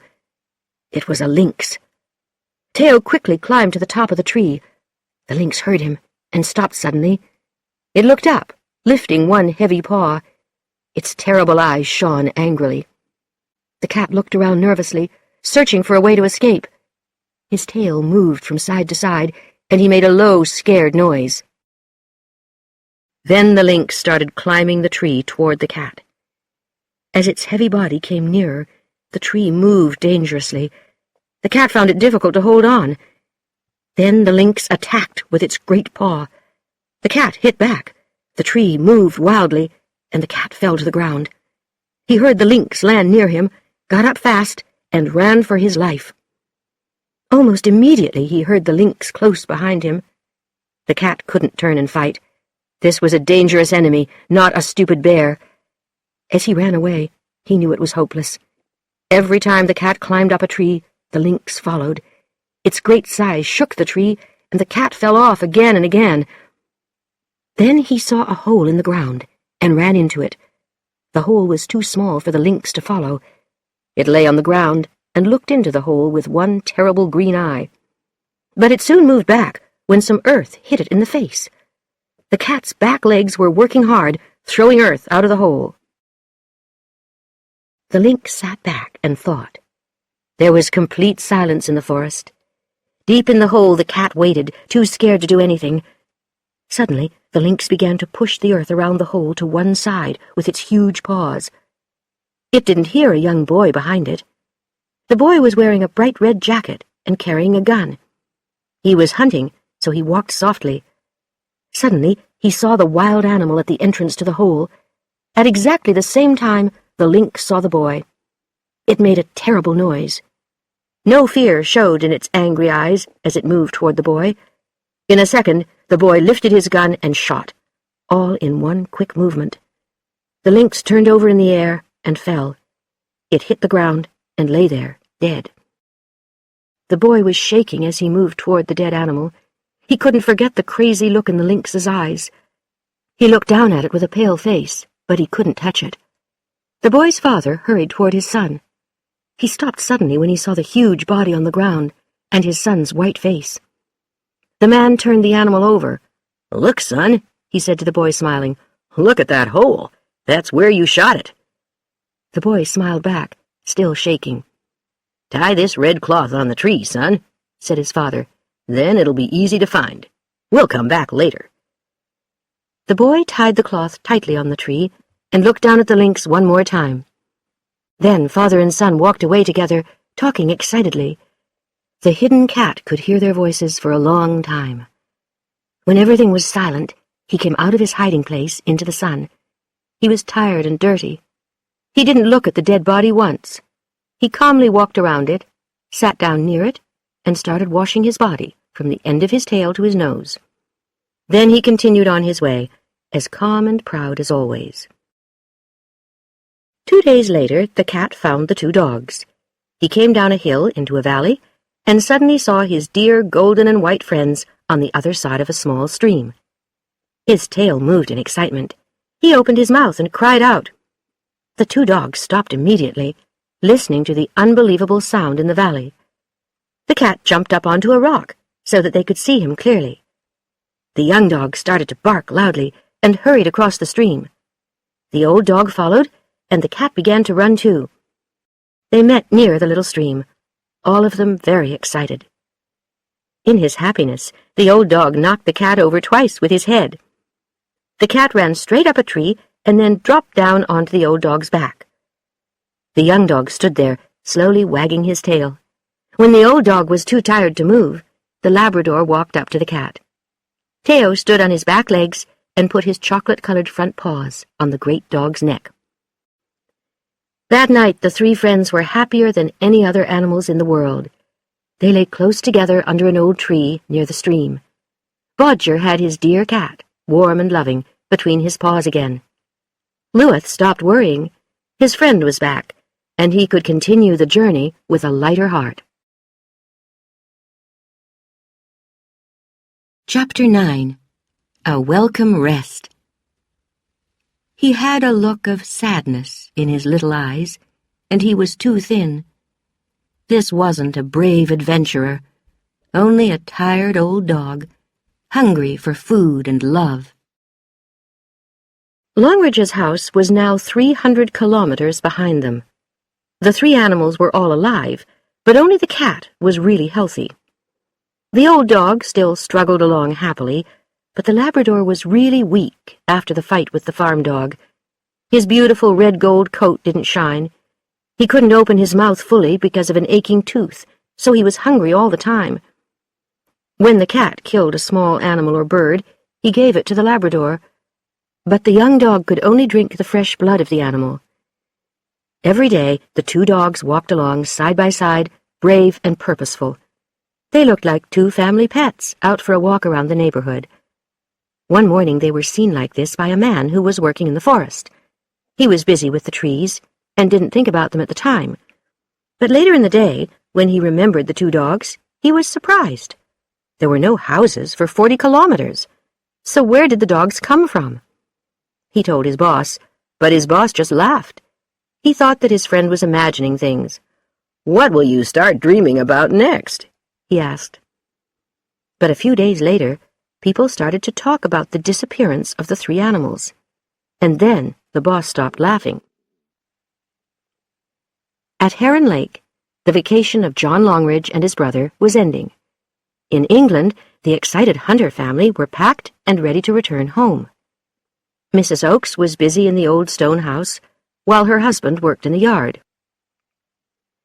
At the same time, the three animals continued on their way. The country was less wild now, and once or twice they saw small, lonely houses. The young dog stayed in the woods and didn't go near them. But the old dog loved human beings and looked at the houses with hopeful eyes. Late one afternoon, they were followed by a bear. It was curious about the animals, but was no danger to them. The young dog felt uncomfortable, though, with the shadow of the great bear behind them. He decided to leave the woods and walk along a quiet country road. As it got dark, they arrived at a few small houses, a schoolhouse, and a white church. The young dog wanted to continue, but the old dog suddenly refused to move. He was, as usual, very hungry. And when he saw the warm lights from the houses, he wanted food, from the hand of a human being. His eyes grew bright at the thought, and he started to walk toward the houses. The young dog followed. He felt weak and sick after the fight with the farm dog. His bad tooth was very painful. He wanted to lie down and rest his aching head on the ground. As they passed the first houses, they could smell the delicious smell of supper. They heard the sounds of human beings everywhere. The old dog stopped outside one of the houses. He walked up the steps, lifted his paw, and knocked on the door. Then he sat down and listened hopefully. Soon the door opened, and a small girl stood in front of him. The old dog looked up at her with his ugly smile on his face. The girl looked afraid and shouted out, "Dad!" Then the door shut hard in the terrier's face. The old dog couldn't understand, but knocked again. He saw a face at the window and barked politely at it. Suddenly, the door was thrown open again, and a man ran out with a bowl of water in his hand. Angry, he threw the water in the old dog's face. "Get out! Get out of here!" the man shouted. The wet terrier ran away fast toward the Labrador and the cat. He wasn't afraid, but he felt unhappy. Human beings were not usually like that when he was friendly to them. They always laughed and played with him.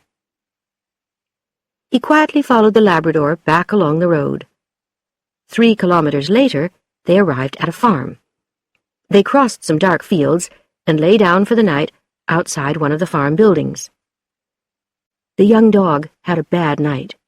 His mouth was aching, and he was exhausted with the pain. He got up in the night to drink from a small lake. He stood chest-deep in the cold water. When the old dog woke up in the morning, he was alone. The cat was hunting for his breakfast, and the young dog was down by the lake. The terrier could smell cooking through the morning air. The pale sun was coming up in the sky as he walked to the farmhouse door. He sat down on the steps and waited. His memory was short. Human beings were friendly again and gave dogs food. He knocked on the door with his paw. It opened, and a wonderful smell of breakfast came out. The terrier smiled his ugly smile. There was a silence. Then the deep, amused voice of a man said, "Who's here?" He looked down at his strange visitor, then called into the house, "Come here a minute, dear, and look at this." The warm voice of a woman answered, and then she stood next to the man at the open door.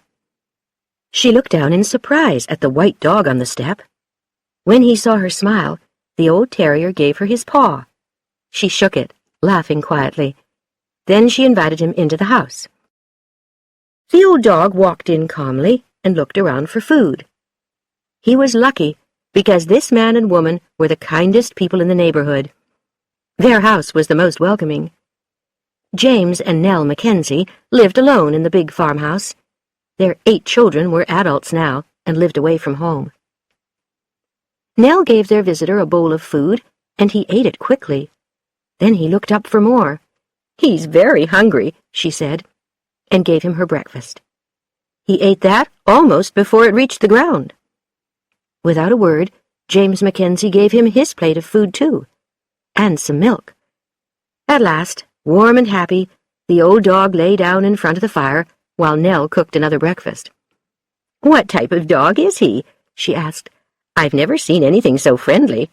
But he's ugly, too." "He's an English bull terrier," said her husband. "I love them. He's about 10 or 11 years old. And I think he's been in a fight."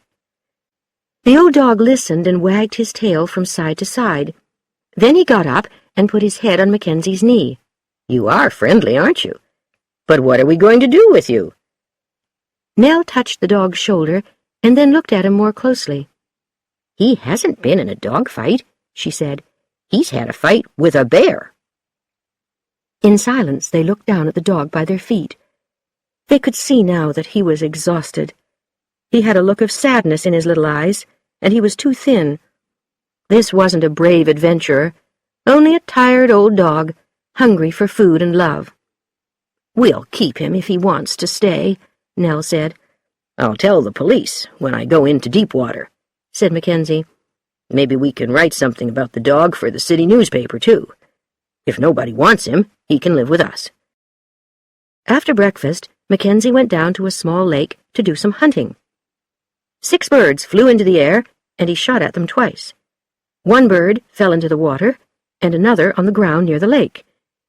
He picked one up, and then, to his surprise, saw the large head of a dog in the lake. It was swimming toward the dead bird. The Labrador caught the bird, swam out of the water with it, and brought it to the man. Mackenzie couldn't believe it. "Good dog," he said quietly, holding out one hand. "Well done. Now give it to me." The dog walked slowly toward the man and put down the bird. Mackenzie saw that he was in great pain and needed help. He picked up the bird and said, "Follow me," to the Labrador. The dog walked behind him back to the farmhouse. He was too weak to worry about human beings.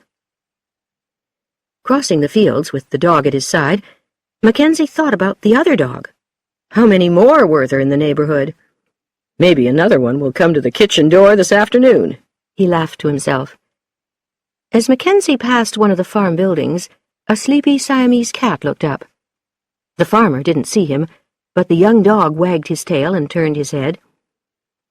In the kitchen, the man looked in the Labrador's mouth and carefully cleaned his bad tooth. Then he gave him some medicine to help the pain. While Mackenzie was helping Louis, the terrier watched closely. He didn't want the man to hurt his dear friend. After about an hour, the Labrador looked much better. The old dog sat next to him as he drank a bowl of milk. It was clear to the Mackenzies that the 2 dogs came from the same home, but they couldn't understand why the animals weren't with their family. "What are they doing out in this wild country?" Nell asked. "Maybe their masters died," Mackenzie answered, "and they've run away together. Or maybe they were in a car with someone, but got lost. You can see that they've been away from home a long time, and they've been very hungry. How did they find enough food to stay alive?" "Hunting? Stealing, maybe?" Nell suggested. "I saw the old dog take some food off a plate on the table after breakfast." "So they didn't eat much in the forest," said her husband thoughtfully. The Labrador's very thin. I'll shut them in one of the farm buildings outside when I go to Deepwater, Nell. We don't want them to run away. Now, are you sure you want these two strange dogs?" "I want them," she said, "if they'll stay. But we must think of names for them. We can't say 'good dog' all the time. I'll think of some names while you're in Deepwater."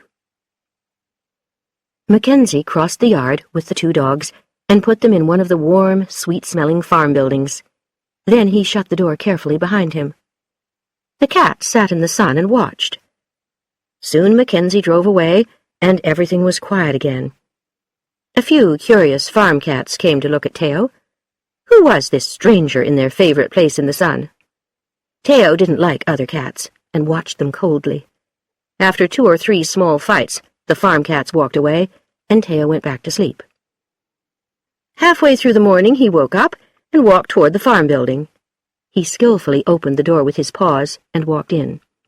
His old friends welcomed him loudly and followed him into the sunny yard. When Mackenzie drove into the yard later in the afternoon, he was surprised to see the two dogs outside in the sun. They stood up when they saw him. Then, with wagging tails, they followed him into the house. "Did you let them out into the yard, Nell?" he asked. "Of course not," she answered in surprise. "I took them some milk, but I shut the door carefully after me." "That's strange.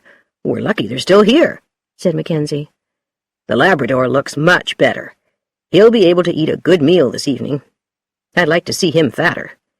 Nobody knew about the dogs in Deepwater, but they came from the east because somebody in a town to the east saw them on his doorstep. Maybe the Labrador was on a hunting trip and got lost. But what about the Bull Terrier? Why is he with the young dog? If we don't want the dogs, somebody in Deepwater will take them." "No, they won't," Nell said. "All right," her husband agreed, laughing. "We'll keep them as long as we can, dear. But if they're going somewhere with a purpose, Nell, nothing will keep them here. We can feed them well. Then if they leave, they'll have a better start." After supper that night, the Mackenzies and their guests moved into the little back room. It was warm and comfortable, with children's books, pictures, and photos of the family. Mackenzie sat at the table, smoking his pipe. His wife read a book. The Labrador lay under the table in a deep sleep, warm and safe. The terrier slept near him on an old sofa. The only sound during the evening was the noise of a huge cat fight out in the yard. Both dogs sat up immediately, wagging their tails. "They look very interested," said Nell to her husband. Later, the dogs followed Mackenzie out to the farm building. He filled a bowl with water, then shut the door behind him. A few minutes later, the lights in the house went out. The dogs lay quietly in the darkness, waiting. Soon they heard the soft sound of paws on wood, and the door opened. The cat walked in and lay down next to the old dog's chest. Then there was silence in the building. The young dog woke up in the cold early morning. He knew that they had to start their journey to the west again. The cat joined him at the door. Then the old dog came, shaking in the cold wind. For a few minutes they sat there quietly, listening. They could hear some of the farm animals moving. They looked across the dark yard. Then they silently crossed it, went into the fields, and started to walk west. In front of them lay the last 80 kilometers of their journey. This country was more dangerous and lonely than before, and the young dog was already sick and weak. Chapter 10. The Search Begins. In 24 hours, he must tell the hunters the terrible news about their lost pets. And he had no idea where they were. The Hunter family were on their way home from England. The children, Peter and Elizabeth, were very excited. They wanted to see their home and friends again, and of course, their wonderful pets. Every day, Elizabeth said to her mother, "I hope Teo hasn't forgotten me." She had a special present from England for him. Peter wasn't worried about seeing Bodger again. He knew that his old terrier couldn't forget him. Their father was excited too. He wanted to see Louis again and go hunting with him. Far away in Ontario, John Longridge returned from his vacation to an empty house. He looked for the animals everywhere, in the house, in the yard, in the fields. He called and called, but there was no answer. Mrs. Oakes didn't know where they were either. She showed Longridge the first page of his note to her, and the burnt second page. "I only read the first page," said Mrs. Oakes. "I thought the animals were with you at Heron Lake." "No, the animals have disappeared," Longridge said sadly. "But they were happy here. Why did they leave?" "And why didn't anybody see them?" asked Mrs. Oakes sadly. "I don't know. I've spoken to some of Bodger's friends at the school. None of the children saw the dogs or the cat on the day I left for my vacation. And the police don't know anything either." Longridge went to sit down at his desk. He read a letter from Elizabeth again. She was excited about seeing Teo and the dogs. In 24 hours, he must tell the hunters the terrible news about their lost pets, and he had no idea where they were. He pressed his aching head into his hands and tried to think clearly. Animals didn't just disappear. Then he remembered Louis on the last morning. His eyes. Something was different, lifting up his paw. Suddenly he understood. "Mrs. Oakes," he shouted, "I know what's happened. I know where they've gone. Louis's taken them home. He's taken them all back to their home." Mrs. Oakes looked at him in silence for a minute. Then she cried out, "No, it's not possible. The hunters live more than 400 kilometers away, and nobody's seen them. There aren't many people if you go straight across country, over the Ironmouth Mountains," said Longridge thoughtfully. "Over the Ironmouth?" Mrs. Oakes said. "If you're right, then there's no hope. There are bears and other wild animals over there, and no food." "Maybe a hunter or somebody has helped them," said Longridge, when he saw Mrs. Oakes's sad face.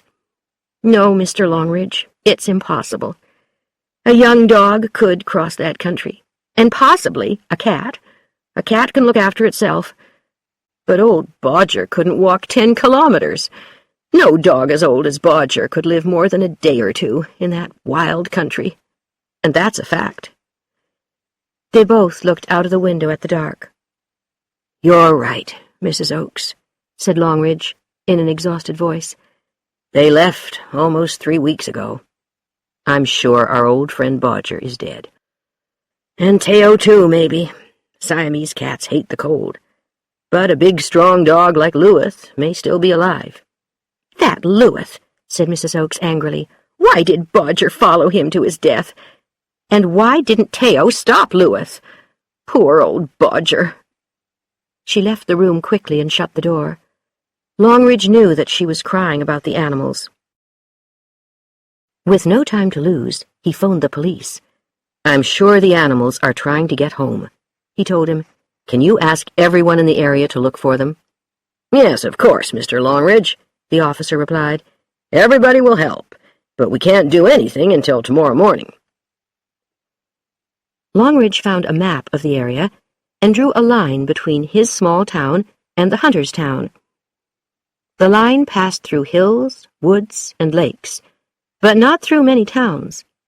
The last 70 or 80 kilometers looked very wild and dangerous. Longridge felt less and less hopeful as he looked at the map. "Why did I offer to take the animals when the hunters went to England?" he thought to himself. "Now they're dead because of me. And tomorrow Elizabeth and Peter are coming home." Later that night, the telephone rang. It was a hunter in a place called Lintola. "A little girl from the Nurmi family found a Siamese cat in the river about 2 weeks ago," he told Longridge, "but it disappeared again a few days later." "Thank you," said Longridge. "I'll phone Lintola tomorrow and try to speak to the child." "There's some other news, too," the man said, "but I don't know if it's useful. Old Jeremy Aubin came into town and talked about 3 visitors to his house. He never has any visitors, poor old man. Maybe his visitors were animals, not people." Longridge thanked the man warmly, put down the phone, and looked at Lintola on the map. "They are going home," he thought. "I was right. 2 weeks ago, the cat was alive. But what's happened to the other 2? Are they dead?" He lay awake in the dark that night, missing the feeling of the old terrier's warm body next to him on the bed. "You can have the bed if you come back, Bodger," he thought. "I'll sleep on the floor. But please, come back." Chapter 11. Coming Home. "They can't be alive now," Jim Hunter told his family sadly. "But I hope their incredible journey ended quickly and without pain." In the following week, Longridge's telephone never stopped ringing. Some of the news was difficult to believe. Some of it was hopeful. Longridge listened to it all patiently. "Every man, woman, or child has seen a cat or dog on the road," said Longridge, exhausted, on the phone to Jim Hunter, "and they're all ringing to tell us." "Yes, but they're all trying to be helpful and kind," said Jim Hunter.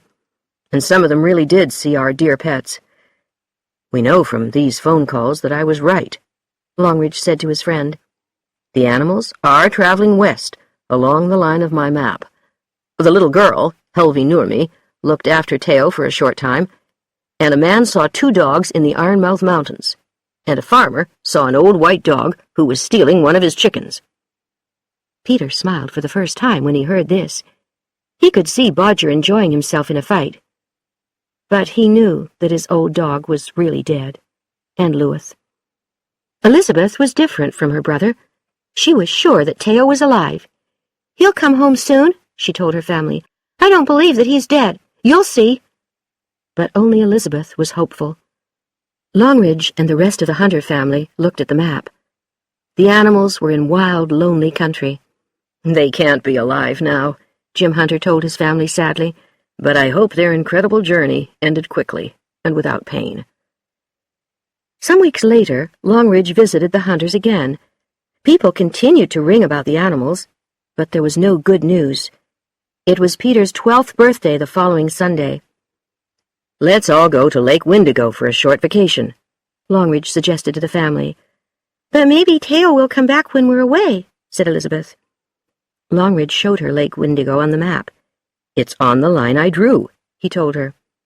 Elizabeth agreed, full of hope. So they left for Lake Windigo to stay in the Hunters' small cabin there. It was almost winter, and the lake was cold. There were no boats, and all the other cabins were empty. Peter had a new camera, and he went into the woods for hours with it. Elizabeth played in a treehouse near the lake. On the last afternoon, the Sunday of Peter's birthday, they decided to go for a long walk. It was a beautiful, clear day, and they walked in friendly silence. Each person was quietly thinking to himself. Jim Hunter missed his dog.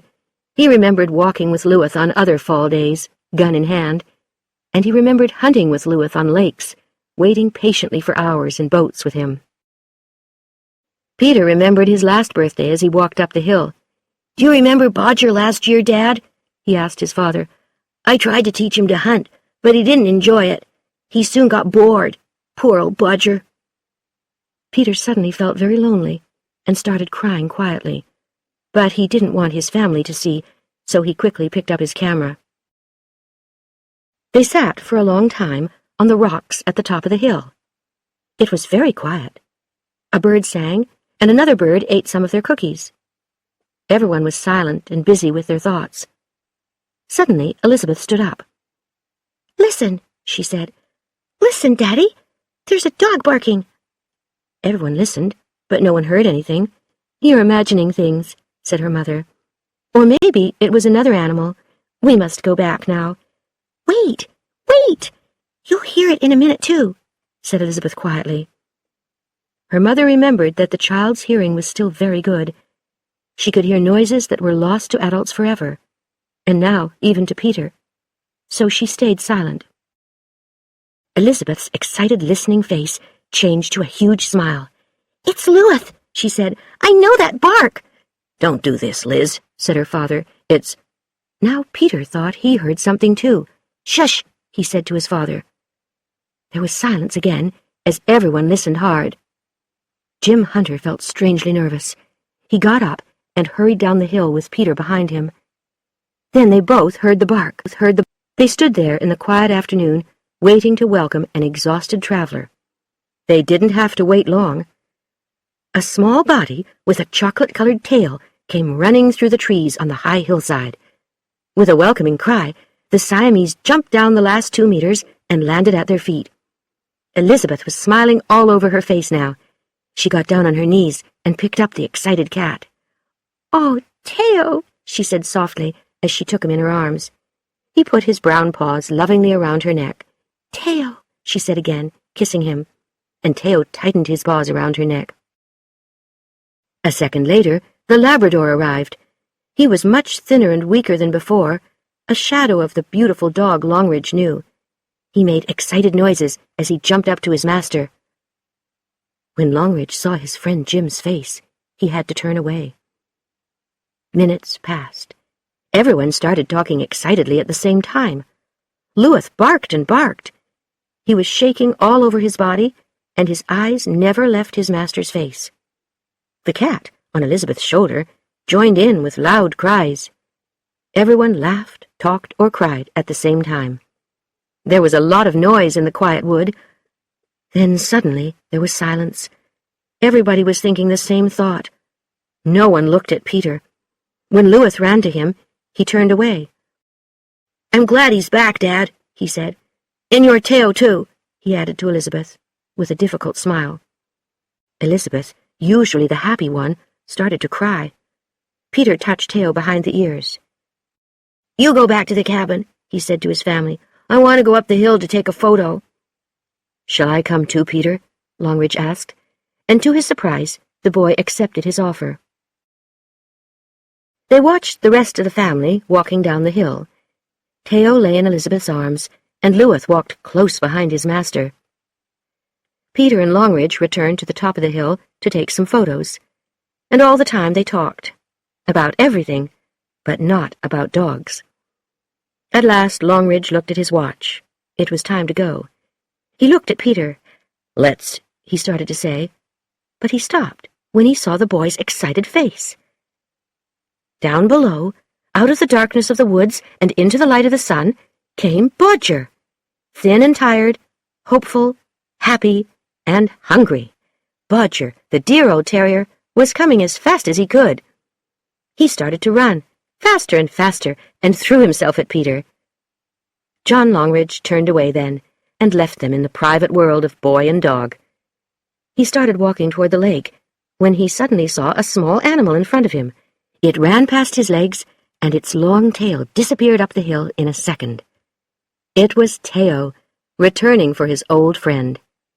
They were ending their incredible journey together.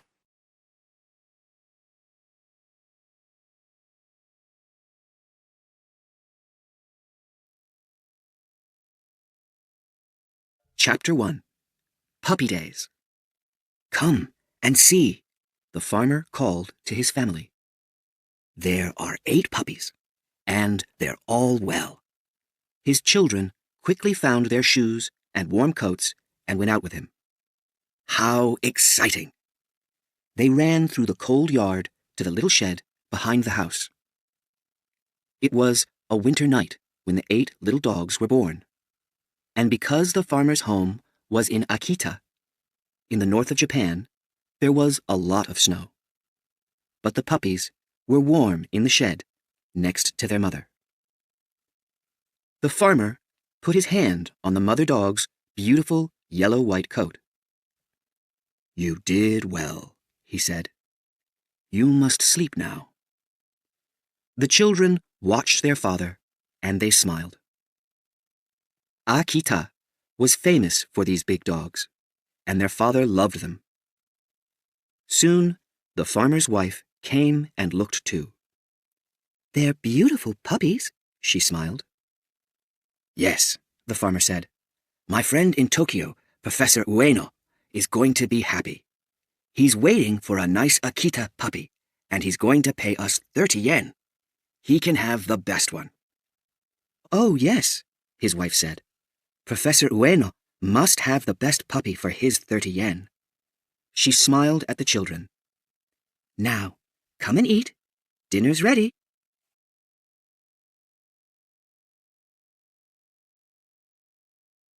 For the next 2 weeks, the puppies drank their mother's milk and slept. Then they began opening their eyes, and they wanted to chew everything. They chewed their mother's ears and coat, and they chewed their bed too.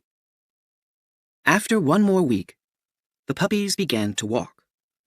Everyone laughed when they watched the little dogs, because they could not walk well. Then, 2 or 3 weeks later, when the puppies were bigger and could walk better, they began to play. They played a lot, and the children loved playing with them.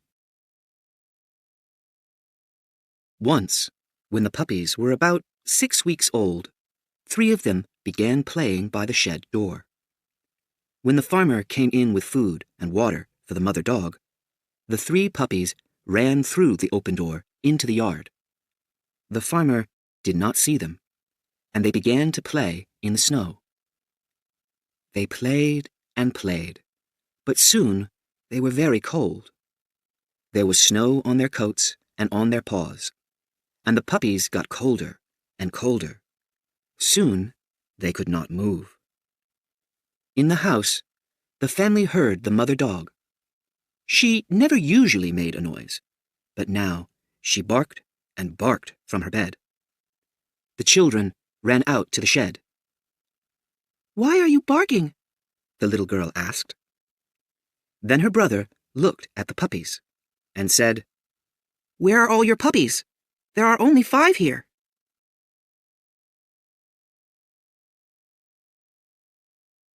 The children went into the yard, and soon they found the 3 puppies in the snow. They called to their father. "Oh dear," the farmer said when he saw the cold little dogs. "Bring them into the house quickly. It's warm in there." The children brought the puppies into the house.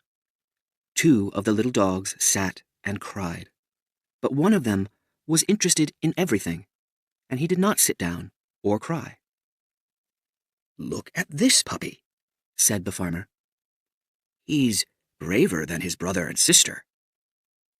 He's a very nice Akita dog. Let's give him to Professor Ueno." Soon, the puppies were bigger, and they needed to leave their mother and go to their new homes. So, one day, the farmer went to the train station with the professor's puppy.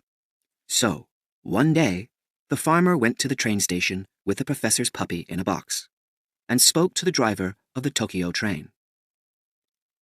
"My friend Professor Ueno lives in Tokyo," he said, "and this puppy is for him. The professor is going to meet the train at Shibuya Station." The driver carefully took the box and put it in the train. At first, the little puppy cried, but the driver opened the box, put his hand on the dog's head, and said, "It's okay, little puppy. You're going to your new home." Then the dog slept. After many hours, the train arrived at Shibuya Station in Tokyo, near the professor's house. "Thank you," said Professor Ueno when he took the box from the train driver. He looked at the dog's yellow-white face and dark eyes. "Oh, he's beautiful," the professor smiled. "Yes, he is," said the train driver. "You've got a nice dog there, Professor."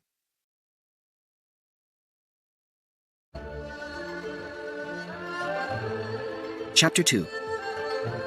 A New Home. I was only 5 years old when I first met Hachiko. Professor Ueno often came after work and drank green tea at my parents' yakitori stall near the station. So, when he left the station with his new puppy that day in 1923, he stopped and said hello to my parents and me.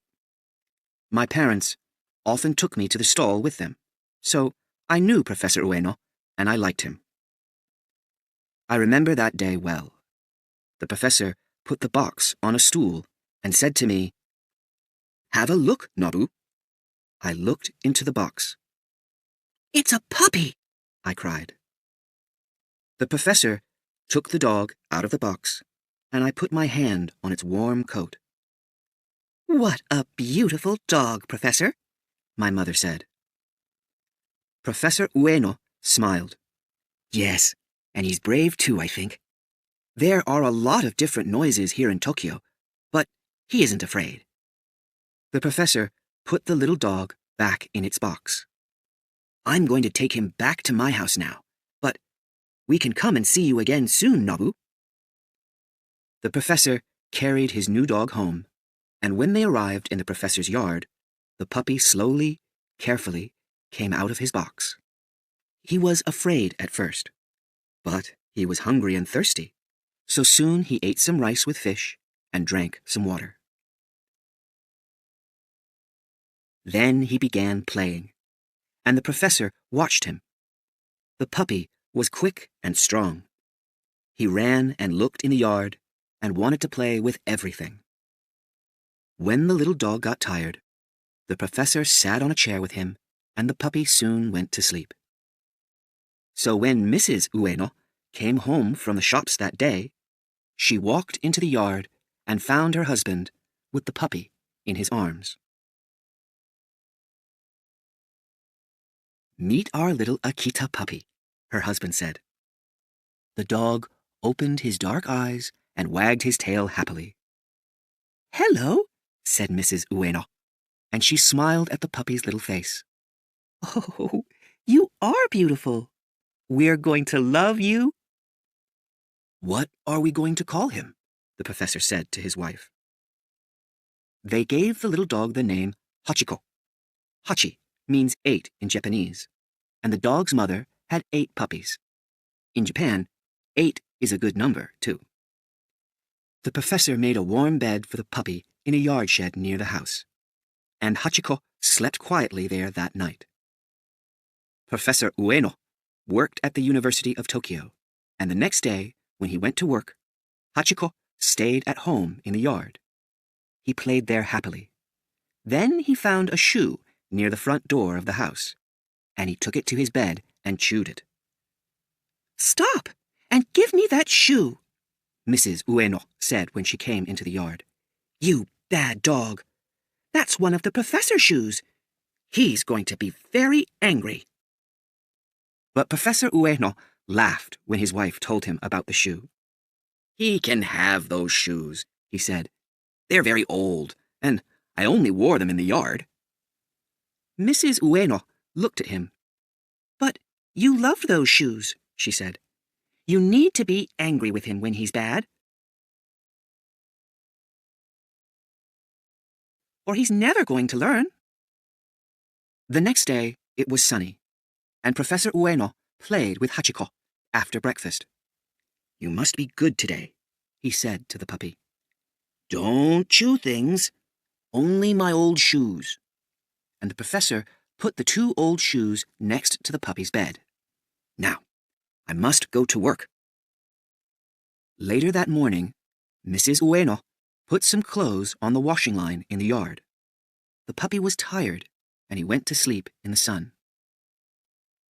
I'm sorry, Hachiko, Mrs. Ueno said. I was angry with you yesterday, but you're a good puppy. She went shopping and left Hachiko in the yard. After Mrs. Ueno left, Hachiko opened his eyes and looked at the washing line. The clothes on the line moved in the wind, and he watched them. They moved again. How exciting!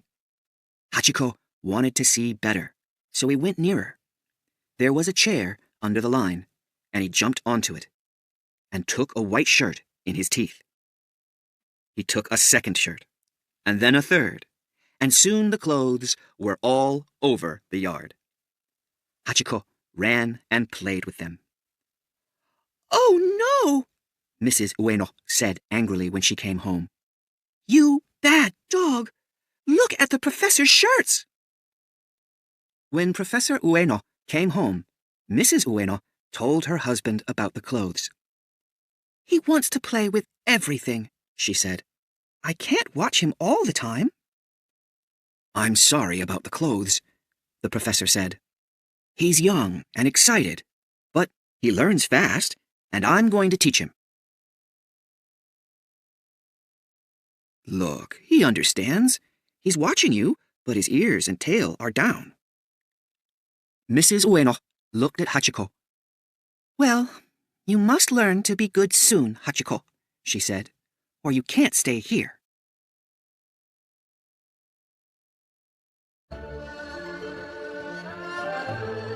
Chapter 3. Learning to be good.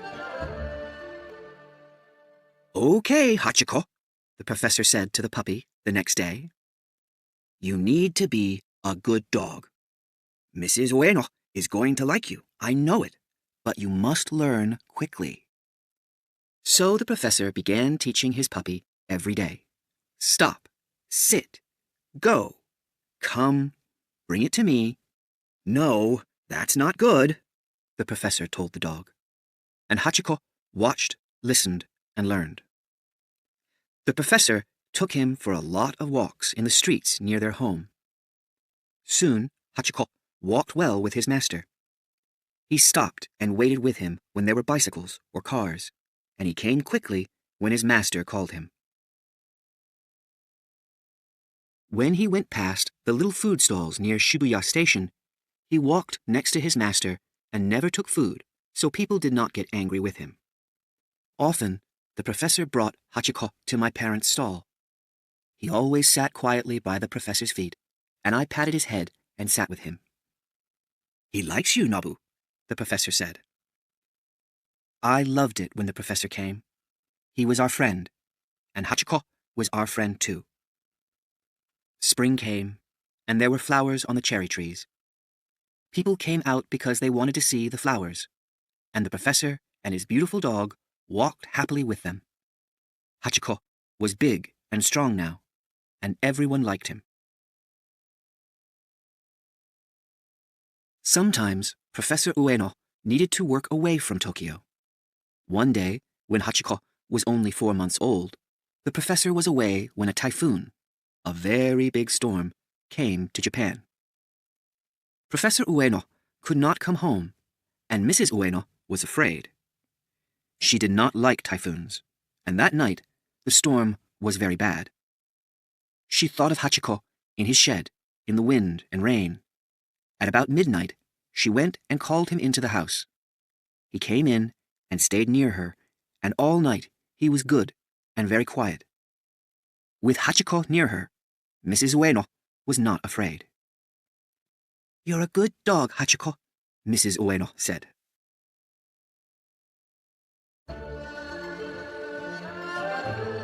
Chapter 4. A Faithful Dog. Every weekday, Professor Ueno took the train to work. So, in the morning, he walked from his house to Shibuya Station. But before he left home, he always played with Hachiko in the yard, and then said goodbye to him. Some mornings, Mrs. Ueno came to the door and watched, and said, "Remember your train?" "Goodbye," the professor laughed then. "Have a good day, Hachiko. Be good. Don't jump and play with the clothes on the washing line."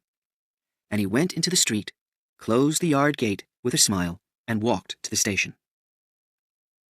One morning, when the professor left home, Hachiko suddenly jumped over the gate and ran down the little street. Professor Ueno heard a noise behind him, and when he looked, there was Hachiko. "Go home, Hachiko," the professor told the dog. "Go home now." But Hachiko did not want to go home, and he sat down. "I'm going to work, Hachiko. You can't come with me," said the professor, and he began walking down the street. But the dog got up and walked behind him. The professor laughed. "So, you want to come to the station with me? All right, I understand. But then you must go home." Half an hour later, at the house, Mrs. Ueno looked for Hachiko. He was not in the yard, and he was not in the shed. But then she saw Hachiko at the yard gate, on the street. He jumped over the gate and went to Mrs. Ueno with his tail up. "Where were you?" she asked. But he looked happy, so she patted him on the head and he went to sleep in the warm sun. The next morning, Hachiko wanted to go with the professor again. "No, Hachiko, stay," the professor said when he shut the gate. But after 5 minutes, he heard Hachiko behind him again. The professor looked at his dog and smiled. "Go home, Hachiko," he said kindly. But the dog did not go home. He walked with his master to Shibuya Station, and then he came home again. After that, Hachiko went to the station every morning, and in the evening too. Every day at 6 o'clock, he jumped over the yard gate and went along the little streets to Shibuya Station. When Hachiko arrived there, he sat and waited near the ticket office. He wagged his tail happily when he saw his master, and then walked home with him. Soon, Hachiko had many friends at the station. When people saw him there every day, they smiled. "Look at the professor's faithful dog," they said.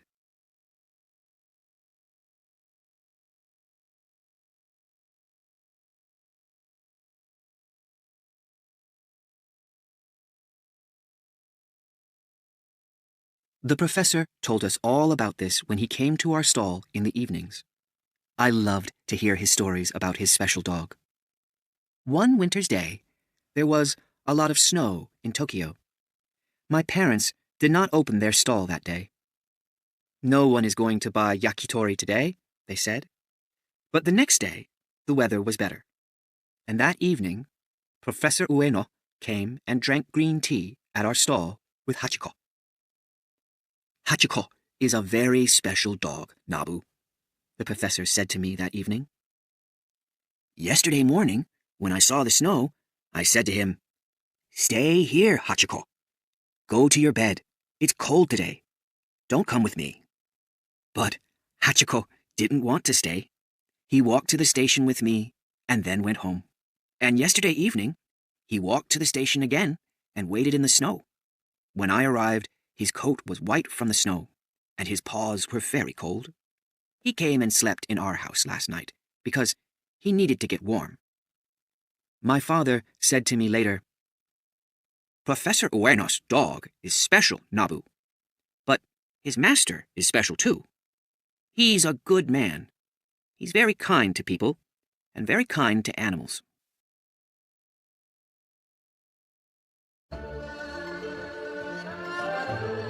Chapter 5. Everything Changes. But one spring day, everything changed for Hachiko.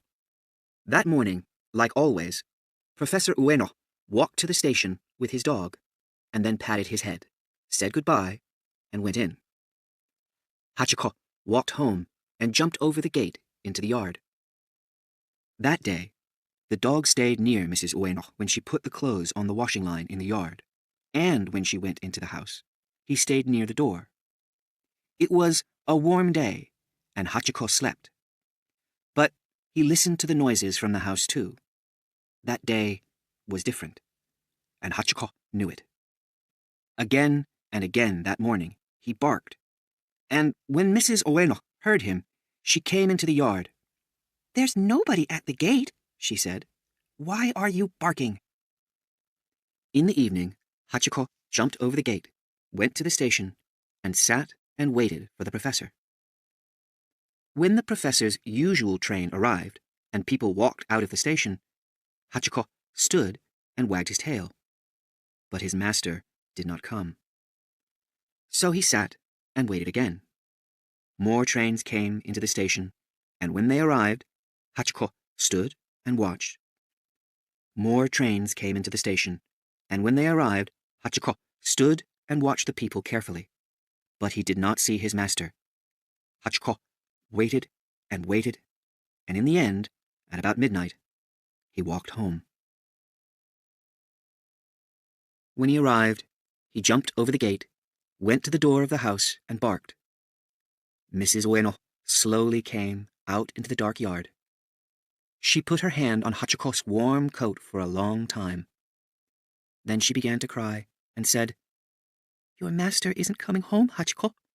Not tonight. Not tomorrow. He's never coming back."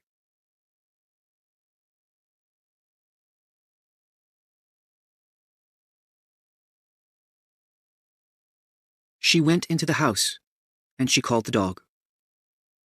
"You can sleep in the house tonight, Hachiko," she said quietly. But Hachiko looked at her and did not move.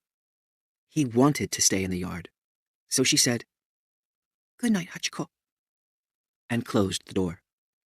When my father told me the news about Professor Ueno, he came and sat next to me and took my hand. "Professor Ueno had a bad heart," he told me. "He died suddenly at the university yesterday. It's very sad. Professor Ueno was a good man." I cried a lot that day. I cried for the kind professor and his wife, and I cried for Hachiko. I did not go to the yakitori stall that evening. I stayed at home with my mother. But when my father came home, I heard him. He told my mother, "I saw Hachiko this evening. He went to the station at 6:05 and waited there for his master for hours and hours. When a train came in, he stood up and wagged his tail." "Oh, poor Hachiko," my mother said. "I went and saw him before I left," my father told her. "I said, 'Go home, Hachiko. He isn't coming. I'm sorry.' But he didn't go home." Every evening after that, when we were at our stall, we saw Hachiko. He arrived at the station at 6:05. He sat and waited. And when a train arrived and people came out of the station, he stood and watched. "It's very sad," people said when they saw him.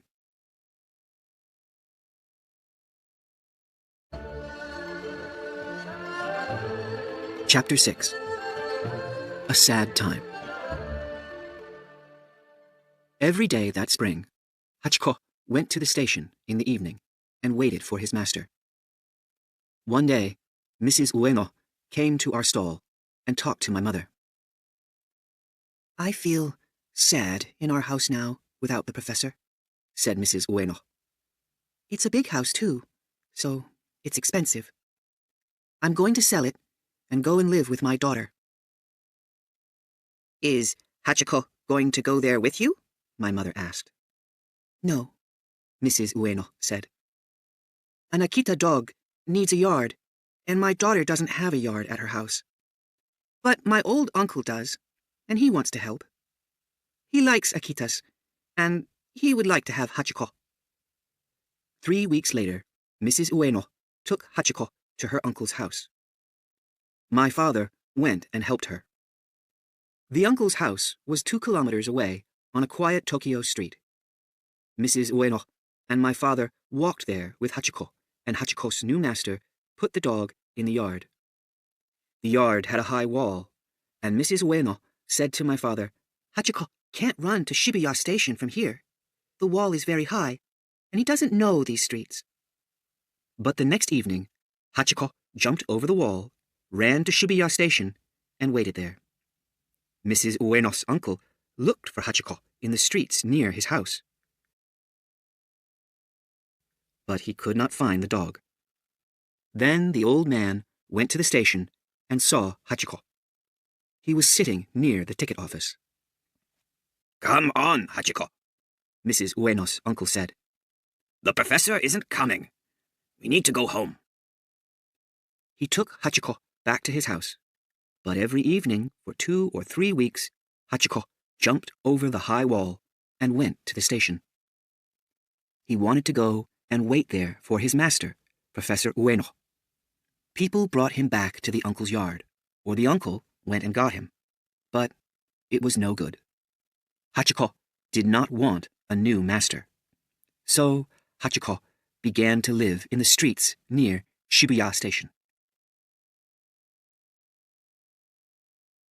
Akitas are big dogs, and they need to eat a lot of food every day. So Hachiko began coming to the back of the food stalls. Here he could sometimes find some fish, or meat, or some rice. But often there was nothing for him. And some nights Hachiko was very hungry. My parents gave him water, and sometimes some food. But they had a baby now, my sister Keiko, and they did not have a lot of money, so they could not always help Hachiko. We always liked to see Hachiko, but not everyone was kind to him. One of the men from the food stalls did not like him, and he always chased him away. "Go away, you dirty dog," he said, and Hachiko put his tail down and ran. Some boys liked to throw stones at Hachiko, too, when he sat near the ticket office at the station. Hachiko waited at the station for many hours every evening. He watched carefully when people walked out of the station. Some people came home through Shibuya Station every day. They wanted to go home quickly, and most of them did not look at the big dog. But some people liked to see him, and always stopped and patted his head. They knew his story from the people at the food stalls. Late at night, Hachiko slept next to one of the buildings near the station. His big coat was warm, but on winter nights, people saw him in the cold and felt sad for him.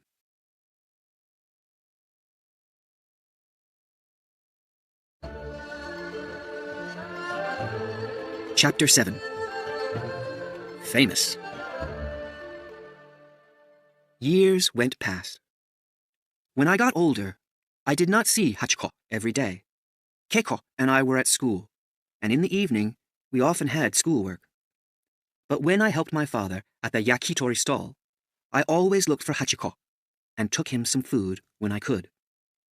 One evening, when Hachiko was by the ticket office, a man came and looked at him carefully and talked to him. "So, you are Professor Ueno's dog, Hachiko. I heard about you, and I came and watched you yesterday, and again today. It's true. You wait here every evening. You're the most faithful dog in Japan." The man patted Hachiko's head, and Hachiko slowly wagged his tail. Then the man went and talked to the ticket officers, and to many people in the busy little streets near the station. He asked questions and listened carefully. He took a little book out of his pocket and wrote in it. He came to our stall, too. He told us, "My name is Mr. Saito, and I was one of Professor Ueno's students some years ago. I heard about the professor's dog, Hachiko, and I wanted to see him. He's a wonderful dog, and I want to write about him for a newspaper. I would like to tell Hachiko's story. Can I ask you some questions?" We talked to Mr. Saito for a long time. 3 weeks later, there was a story about Hachiko in the Asahi Shimbun, one of the biggest newspapers in Japan. Next to the story, there was a photo of Hachiko, and under the photo it said, "Japan's most faithful dog." After this, Hachiko was famous. It was exciting for everyone near Shibuya Station, and people went there every day because they wanted to see Hachiko, Japan's most faithful dog. Professor Ueno's wife lived with her old mother now, far from Tokyo, but she read the story in the newspaper. And she was happy, because she often thought about Hachiko. "He always wanted to be at the station," she said to her mother. "He wants to wait for the professor. He's a wonderful dog." People were kinder to Hachiko now. A lot of people came and visited him, and they sometimes brought food and stopped and patted his head. When the man from the food stall chased Hachiko away, or when the boys began to throw stones, people stopped them. "Don't do that," they said. "Hachiko is Japan's most faithful dog. You must be kind to him." One day, about 2 years after the Asahi Shimbun story, my mother said to me and my sister, "Come to the stall after school today, Nabu and Keiko. There's going to be a party for Hachiko at Shibuya Station." "A party?" we said. "Why is Hachiko having a party?" But my mother smiled and said, "Wait and see." When we went with our mother to the station that day, there were many people there for Hachiko's party. There were men with cameras from the newspapers, workers from the station, and many people from the Shibuya stalls. Some of Hachiko's friends from the evening trains came, and some of Professor Ueno's family were there too. We could not see Hachiko at first, but when we found him, we understood the party. Hachiko was sitting next to a new statue. It was a statue of a dog, a statue of Hachiko, and it was in front of the ticket office. "Look," said Keiko. "Now when Hachiko comes to the station every day, he can sit and wait for his master next to the statue." After that wonderful party and all the different newspaper stories about him, Hachiko became more and more famous. The statue and the party brought happier times for him. He was never hungry now, and nobody threw stones at him. But he did not forget his master. He waited at the station every day. Hachiko was an old dog now. When Keiko and I went and visited him at the station in the evenings, he was often asleep. Sometimes we brought nice food for him. He opened his eyes then and stood up slowly, wagged his tail, and ate the food. But he was very old and very tired. One evening, in 1935, our father came home early and quietly said to my mother, Keiko, and me, "Come and sit with me.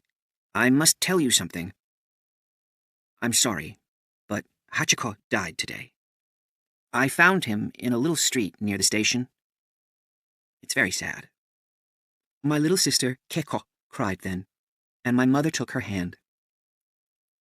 He lived a long time," she told Keiko, "and he had some happy times."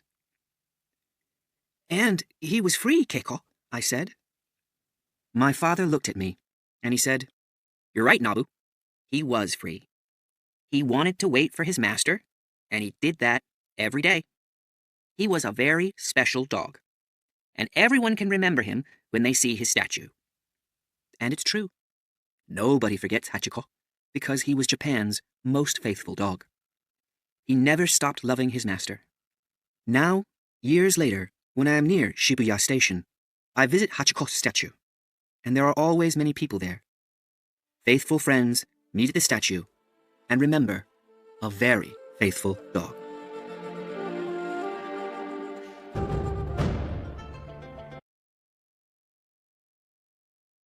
Afterward, Hachiko died in March 1935 when he was 11 years old. His story is very, very famous in Japan and in many countries. In 1987, there was a Japanese film about him called Hachiko Monogatari, and in 2009, there was an American film with Richard Gere called Hachi, A Dog's Tale. After Mr. Saito wrote about Hachiko in the Asahi Shimbun, a friend of Mr. Saito called Teru Ando made the first statue of the dog at Shibuya Station. Later, Teru Ando's son, Takeshi Ando, made a new statue, and you can see the statue at Shibuya Station today.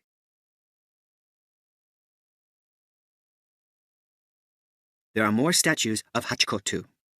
There is one in front of Odate Station in Akita, the home of Akita dogs. And 80 years after Hachiko died, people put a wonderful statue in the gardens of the University of Tokyo.